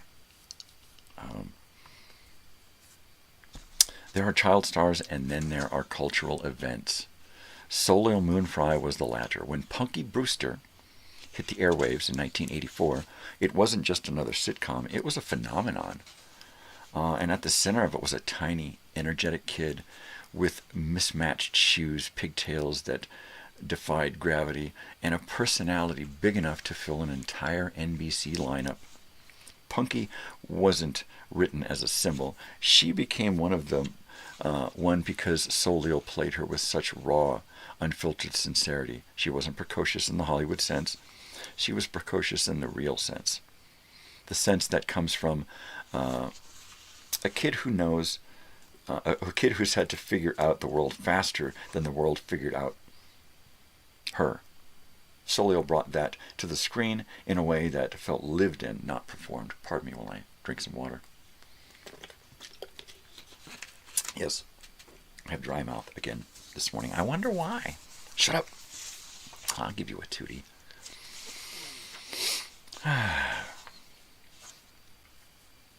What made Punky resonate wasn't the jokes. It was the heart. A show that tackled abandonment, homelessness, and fear, friendship. Heavy themes for a kid's sitcom, and Soleil carried those moments with a gravity that belied her age. She could shift from comedy to drama in a heartbeat, and she made it look effortless. But Soleil's story didn't freeze in the 80s. She grew up, like all child actors do, but she did it with a kind of transparency that was rare. She documented everything, the friendships, the heartbreaks, the chaos of growing up in Hollywood, and decades later, she turned that archive into a documentary that peeled back the curtain on what it really meant to be a kid star in the 80s. It wasn't sanitized. It wasn't nostalgic. It was honest. That honesty is Soleil's superpower. She never hid behind the characters. She never pretended Punky was the whole story. She embraced the past without being trapped by it. She became a director, a writer, a mother, a chronicler of her own generation. Soleil Moon Frye wasn't just Punky Brewster. She was the emotional heartbeat of a decade that was louder, brighter, and more chaotic than anyone wants to admit. And she carried that energy into adulthood with a kind of fearless vulnerability that makes her one of the most compelling child stars of her era. I'm a Punky. I'm Punky Brewster. You are funky. Punky William. Soleil Moon Frye is her actual name. She's a Leo, born August 6th in 76. She's 1 year older than William. Her father is an actor, Virgil Frye. Sandra Pelusi is a talent manager and photographer. Her brother, Mino Pelusi, is a child actor. Voyagers. And a few other tidbits from the 80s. We're actually going to talk about Mino on another episode. Probably an episode with more kids, because I love this. Raised in Hollywood, surrounded by actors, photographers. He actually became a photographer himself. Journaling and photography is his. I actually saw him later in the early 2000s on Rock My RV with that Poison singer, and he was on there as himself, but he was much older, and he wanted his bus converted into a motorhome. for him and his wife to cruise around with. And he was just a working photographer, and that was pretty good. That was pretty cool. All right, we're going to talk about Chips. Long before Punky Brewster made her cultural landmark, Soleil Moon Frye popped up on Chips like everybody else. One of those blink and you miss it early roles that now feels like a tiny time capsule of a star on the rise. She appeared in a 1983 episode. Bret Michaels, that's him. The Spaceman Made Me Do It. Playing one of the imaginative, wide-eyed kids caught up in a storyline that blended childhood fantasy with sun-drenched realism of the Chips universe. Even then, Soleil had that spark. The expressive face, the quick emotional shifts, the sense that she wasn't just reacting, she wasn't just reciting lines, but living inside the moment. She fit right into the show's breezy rhythm, bringing the burst of youthful energy to a series built on optimism, community, and California sunshine.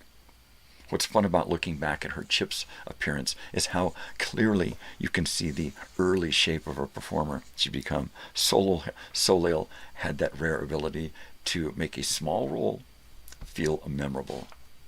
A mix of charm, confidence, and emotional honesty that made her stand out even in a crowded ensemble.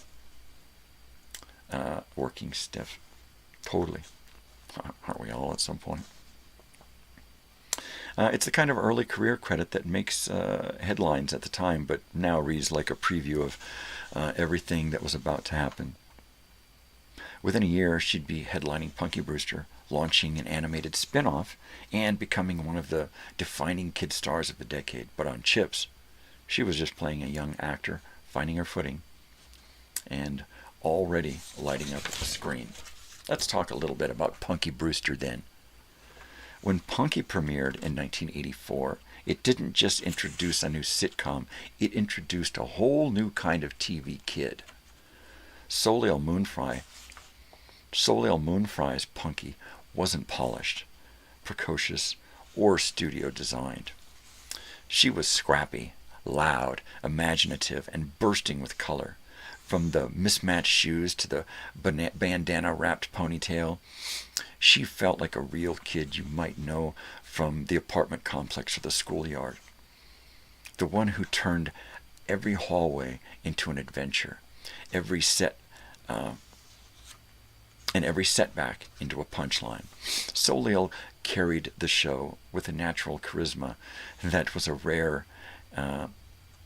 was rare even among seasoned adult actors. She could pivot from comedy to heartbreak in a single breath. And the audience followed her every step. The chemistry with George Gaines as Henry Warnemont. Henry Warnemont? What a name. George Gaines. He was great on Police Chief, what's his face? Or he played on, come on, help me out here. Police Academy, pardon me. He was the absent-minded, was he a captain? I can't recall. But he was great on this show. He gave the Punky Brewster thing a serious emotional backbone. Yeah. It was a story that resonated far beyond its sitcom structure. What made Punky Brewster so memorable is how it balanced that bright, candy-colored energy with real emotional stakes. The show wasn't afraid to tackle tough subjects, abandonment, fear, friendship, responsibility, but it always filtered through Punky's unstoppable optimism. Soleil Moon Frye was she was the engine that made it all work. She had that rare ability to make a scene feel spontaneous, like she was discovering the moment right along with the audience. And as the series moved into the late 80s, you could see her growing into a performer with range, depth, and a spark that couldn't be taught. Punky Brewster wasn't just a hit. It became a cultural touchstone. And Soleil's performance remains one of the defining actor turns of the decade. Child actor turns of the decade.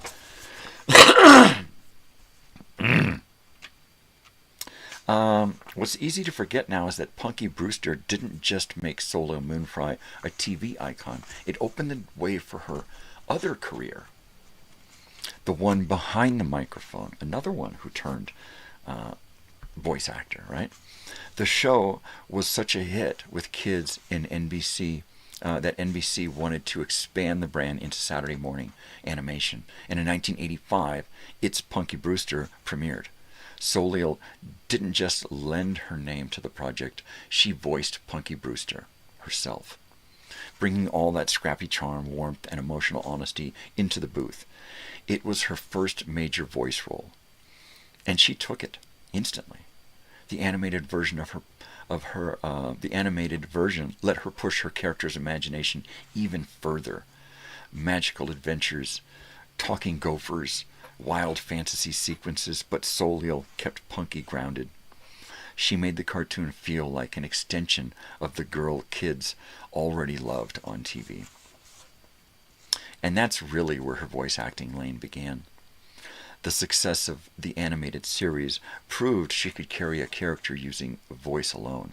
The timing, the humor, the emotional beats, all without the physicality she relied on in live action. Casting directors noticed. Throughout the late 80s and into the 90s, Soleil became a go-to performer for animated specials, guest roles, and later major series work. But it all started with Punky Brewster, a live action show so beloved that it spawned a cartoon, and a cartoon that revealed Soleil Moon Frye had a second gear as a performer. It wasn't just a spin-off. It was the beginning of a whole new chapter. But before she disappeared into just voice work for a long time, there was another thing. By 1986, Soleil Moon Frye was already a household name thanks to Punky Brewster, and the networks were eager to build a new vehicle around her spark. That's where Cadets came in, a one-hour comedy drama pilot that aired as a special, hoping to launch a full series. The premiere was a pure mid-1980s high concept. Soleil played a tough, spirited teenager who becomes the first girl admitted to a previously all-male military academy. God, I remember seeing this. It had all the ingredients of the era. Fish out of water comedy, light drama, a little heart, a lot of girl power, energy before the phrase existed. Soleil carried the whole thing with that trademark mix of confidence, warmth, and scrappy charm that made her such a magnetic presence on the screen. What's interesting about Cadets is how clearly it shows the industry trying to transition Soleil from child star into teen lead. She wasn't the little kid with pigtails anymore. She was stepping into roles with more attitude, more agency, and more emotional range. The pilot surrounded her with a cast of young actors and character actor veterans, all orbiting her performance. And even though Cadets didn't go to series, it stands as a fascinating snapshot of Soleil Moon Frye at her turning point. Still carrying the punky spark, but now channeling it into stories about independence, identity, and growing up. It's one of those mid-80s almost shows that lives on as a footnote, but a meaningful one in the arc of a performer who defined a generation of TV childhood. Talk about a working stiff. Look, that wraps up our stuff for this morning. I'm going to show the last part of our breaks this morning, and it is going to be the final third part of Kid Video. So I will go to Hoochamawacha here, and I will go Fade and Mike, and I will be back in a flash. All right, Fade, Mike.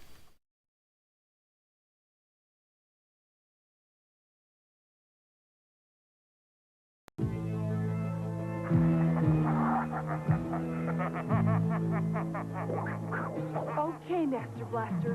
Why don't you just knock all this stuff off? Yeah. Slow down those neon people. That's exactly what I'm going to do. Only not the way you think. I'll slow them down so much they'll never move at all. What's that going to get you? A permanent audience. He'll keep them in the stadium forever. Yeah, so he'll always have someone for the copycats to play for.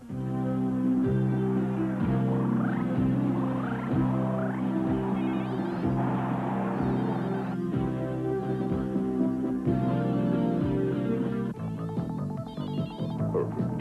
They're zipping right into my trap. Most evil one, we have an intruder. Copycats, I know you're there somewhere. Our friend Glitter is paying us a call. Find her. I can't. I'm doing my nails.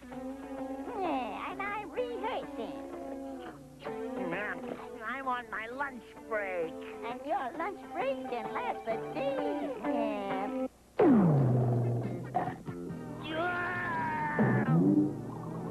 Glitter headed for the dungeon. Get her, now!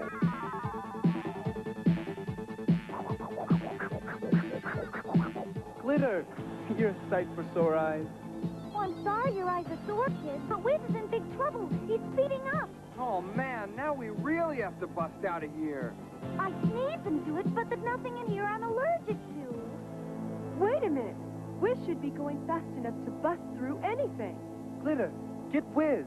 There she is.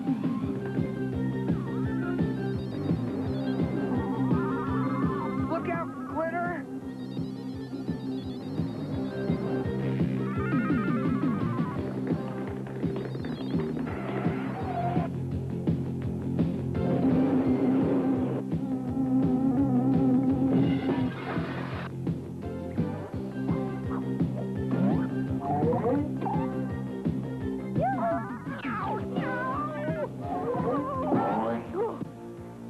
Way to go, Glitter.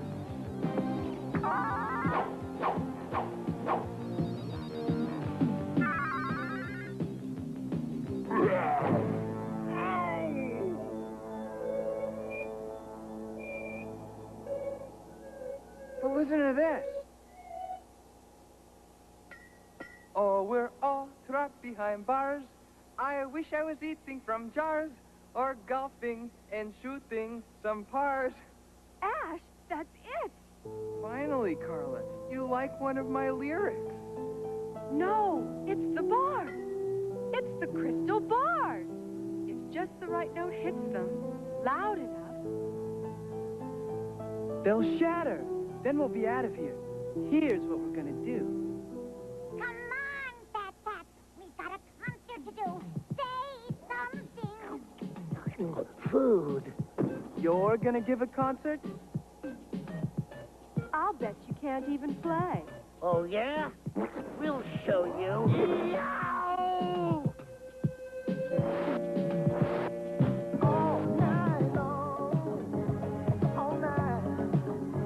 Those are the tubes that make the copycats sound like they're playing the music.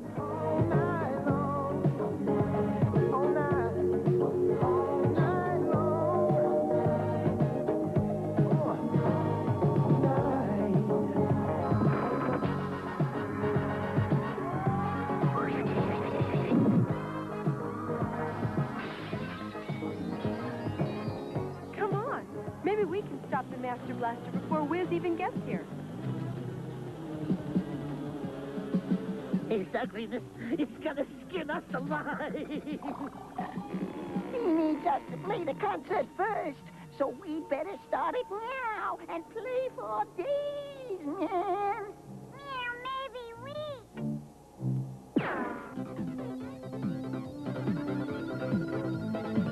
Wiz, you've got to help.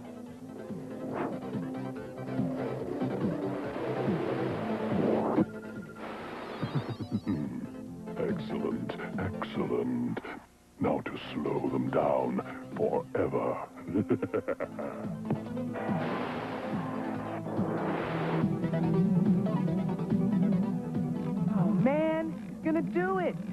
We've got to stop them!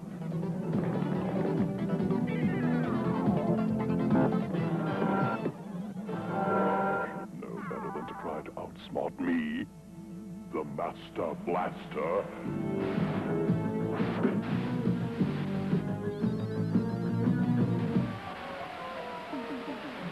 Way to go, Liz! That'll stop the concert! They're free now! All night long.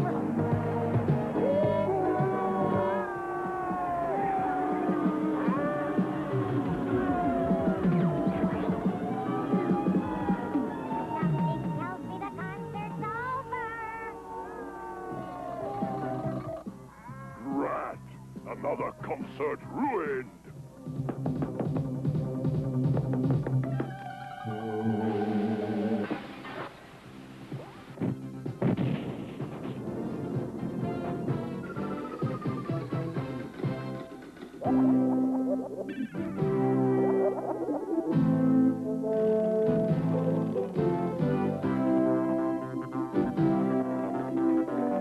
Who would want to be in their shoes when the Master Blaster gets a hold of them? There they go.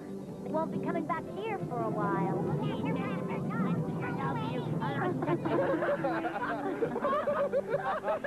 You saved us. How could we ever thank you? That's thanks enough. Yeah, that's really music to our ears. Now can we go home? Well, Glitter was just telling us about a fantastic place we haven't seen yet. You'll love it, Liz. oh no! Here we go again! Kid Video will return after these messages.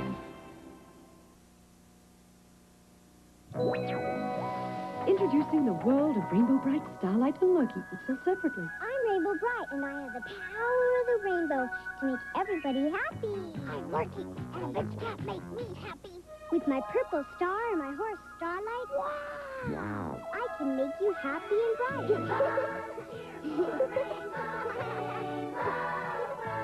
Starlight, Rainbow Bright, and Loki are each sold separately. The world of Rainbow Bright is new by Mattel. Green, green, green, I'm Patio Green. I don't like being woken up, and I don't like green pigtails. Introducing Patio Green, Loki, Rainbow Bright, and Starlight, each sold separately. Help, Rainbow Bright!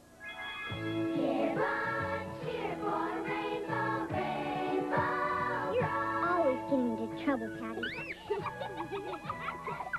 Rainbow Bright, Starlight, Loki, and Patio Green are each sold separately. The world of Rainbow Bright is new by Mattel.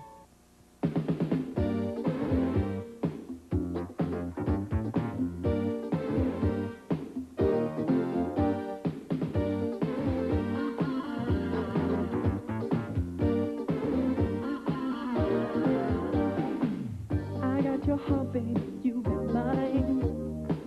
We got a love of a different kind. The kind of love that will stand the test.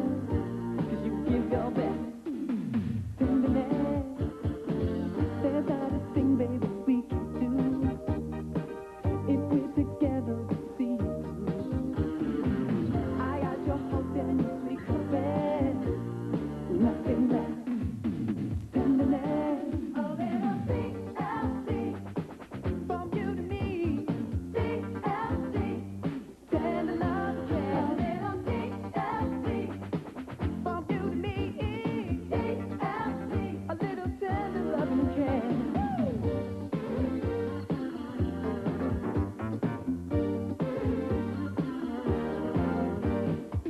You give your love, you give everything. You let me know what you're feeling. You put an end to my emptiness, my desperation. The tenderness, TLC, from you to me, TLC, tender love, yeah, a little TLC, from you to me, TLC, a little tender love and care.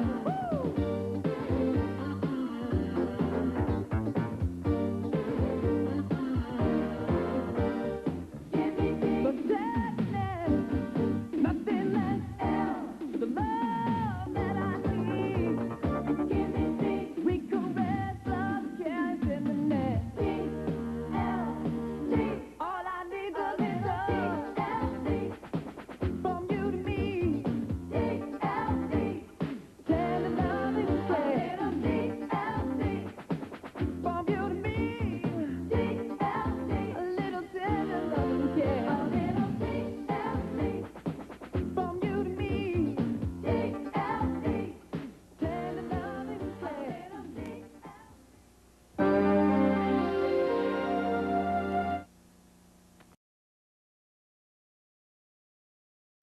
I'm back, babies. TLC. And that was Kid Video on today's totally television edition of Monday Movie Memories. Because we're talking about actors and actresses who mainly existed in the TV realm. So there's that. Or at least who got their start there. They all made it into movies, but their bread and butter. Most of them, their bread and butter turned into voice work. Right? Anyway, find them all. I think we're missing somebody. But I won't go into that. I will digress from getting depressinated.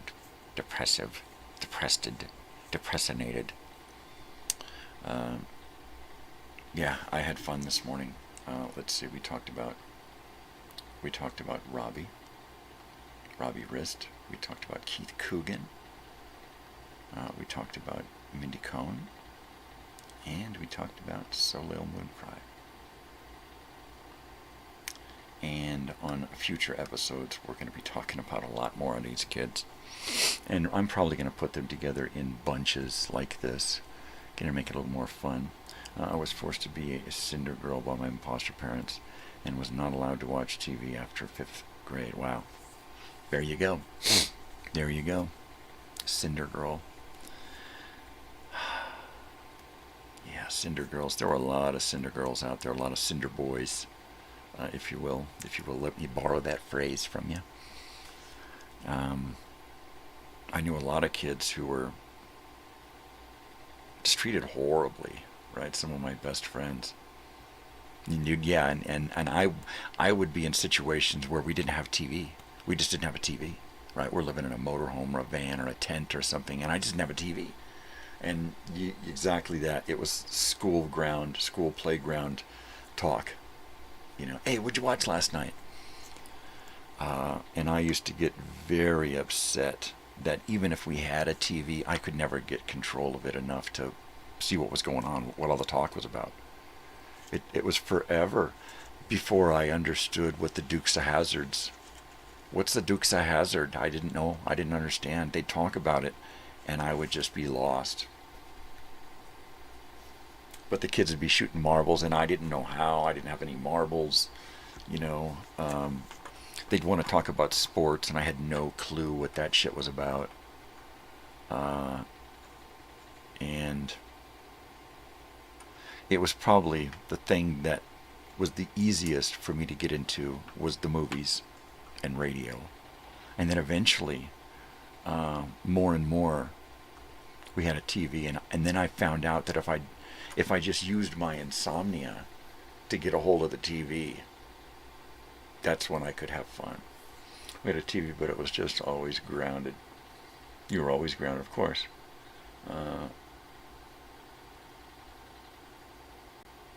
Yep. Yeah, don't take no shit, right? And that gets you into trouble, you know. And I was like that at school. I didn't take any shit at school, and I'd get in trouble a lot at school because I was just, you know, frustrated with the way that I was being treated. So I would let them know, you know. And usually it was the fuck you. A little 4th grader saying, fuck you. Don't fucking call me that. Yeah. But these kids in these shows, I would see them pop up and make those connections, right? I could look at these little kids every once in a while. I'd see an episode here, a show there, you know, a couple of weeks with a TV here. We got a TV, but we're, you know, we got no power, we got no reception. It was really weird. Really weird. I mean, I even spent time in Hollywood, living in Hollywood, right? I mean, a stone's throw from these kids who were doing their stuff in the 70s. And I'm like right there, you know. Had I only just walked down the street one day and walked onto a set or a casting, that would have been just, you know, who the hell is this kid? Because I would have walked in and started talking to them like adults, you know. And that usually would blow the mind of the people around me normally, but it wouldn't have them, right? Mostly got the more chores, but yeah, you got your licks too, yeah. My parents were both physically abused as kids, so they swore they weren't going to pass that on. And they didn't pass on physical abuse. It was all mental and emotional and crazy shit. You can abuse children just by putting them in horrible situations where there's the potential for them to get hurt, or psychological trauma, right? Just growing up not knowing where we were going to be sleeping that night or what we were going to be eating, if I was going to be going to school, and if I was going to school, am I going to be wearing the same clothes that I've been wearing for a week, right? So there was a lot of fucked up shit in my fucked up little childhood that I just had to deal with. But when I had the opportunity to sit in the theater or get the TV, you know, get the majority vote that we could watch something that I wanted to watch. My father hated Chips. I had to start watching it in reruns during the day because he hated it. He didn't like cops, so, but he hated the fact that we liked to watch cop shows. Of course, if you would have asked him later in life, he probably never would have admitted to something like that, but, or maybe he would, I don't know. But he didn't like us to watch cop shows. And I just liked shows that either took me out of myself and gave me a complete fantasy, or had kids in it that would show me some kind of connection, that it's okay. There's kids out there that it's happening to them too, right? Yeah.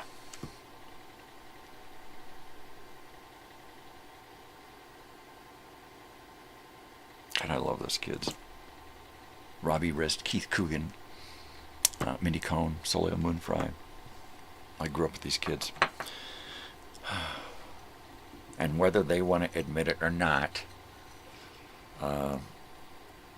they're in some way related to many of us who grew up with these kids, right?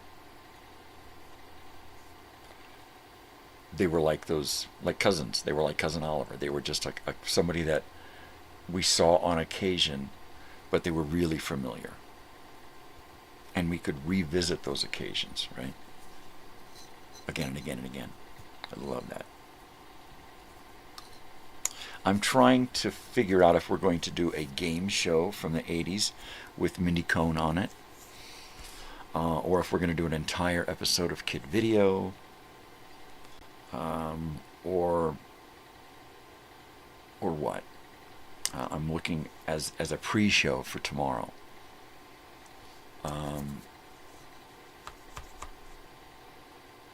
I'm not sure.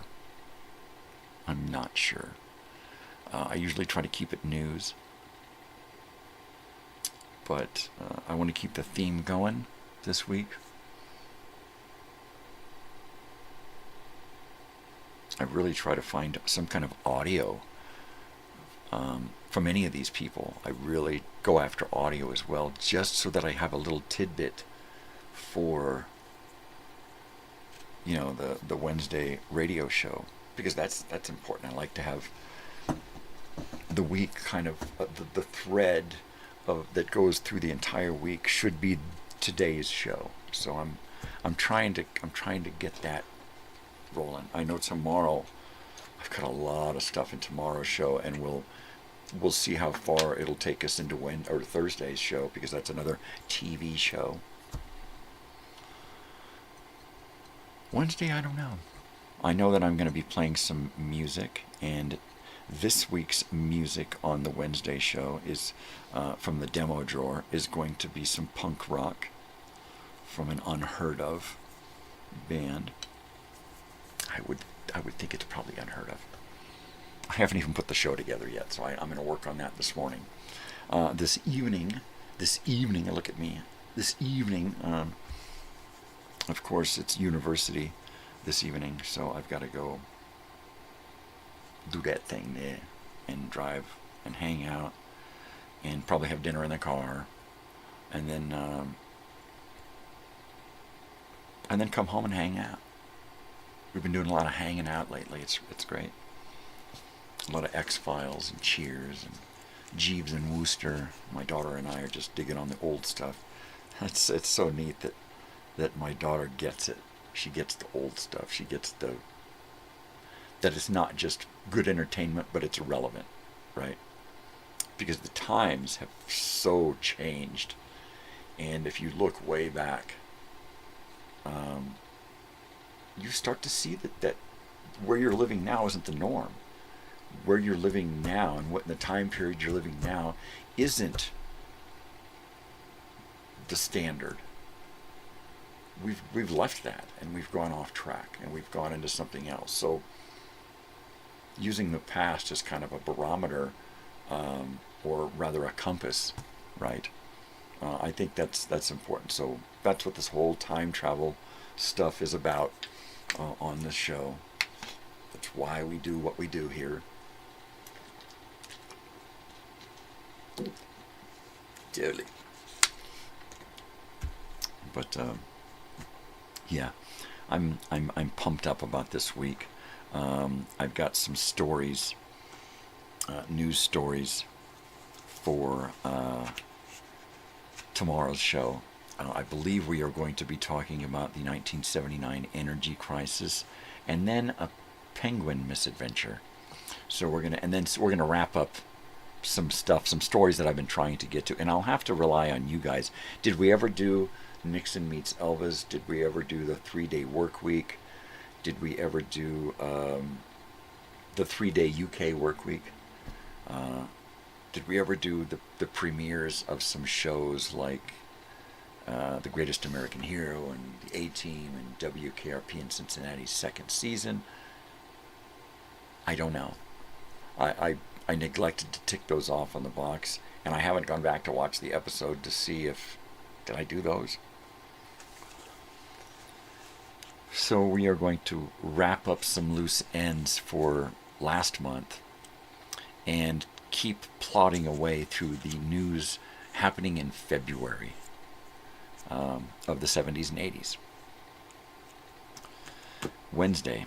I can't talk enough about Wednesday. Why? Because it's my favorite day of the week. I just get to listen to music and old commercials and stuff from the radio. And the radio was real important in my life back then because we didn't always have a TV, but there was always a radio around in the car, a little, transistor, radio, little boom box or something. So the radio was always there. There was always some music playing. Usually it was K-Earth 101, or if we had the dial, we could switch to KMET. And then in the evenings we would listen to radio dramas that were rebroadcast. Peace, love, take care. Peace and love. And I will see you on the flippity flip flop. Take care. Love you. See you tomorrow. Tomorrow's going to be fun. Do some more news, some more conversation, this and that and the other. Pardon-moi. Today's show was fun. I don't like to dig into people's personal lives. That's why these monologues, these little discussions, we're just glossing over. I don't want to really, if I was really going to get into something, I would try to get them on the show and ask them.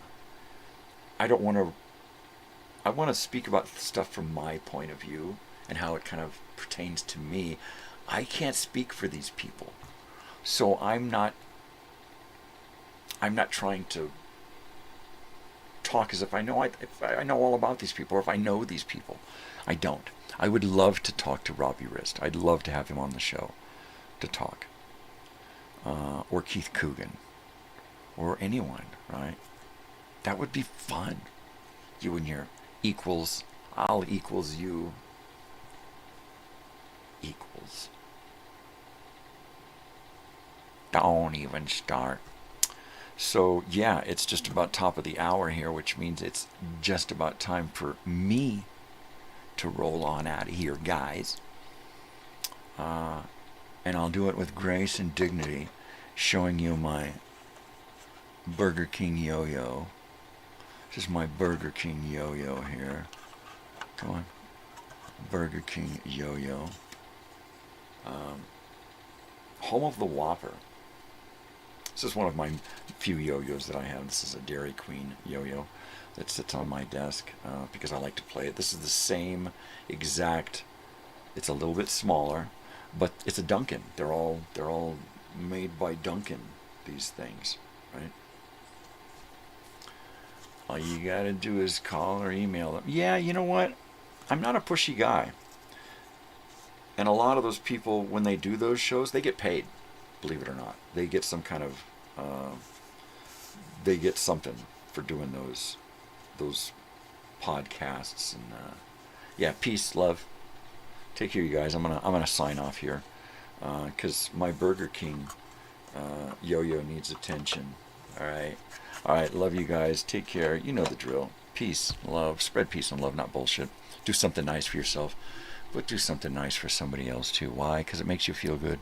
Makes the other person feel good. Makes you a better person. Makes the world a better place. You know, it's not just rhetoric.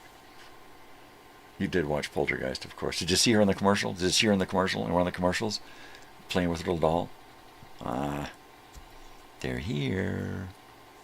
Good stuff. Good stuff. Toby Hooper, director of, Chainsaw. Produced by Spielberg. Anyway, love you guys. Take care. Most especially stay weird, because if you ain't weird, ain't nobody gonna be weird for you. You gotta do it. Just do it. Just fucking do it. All right. Love you guys. And as always, adios.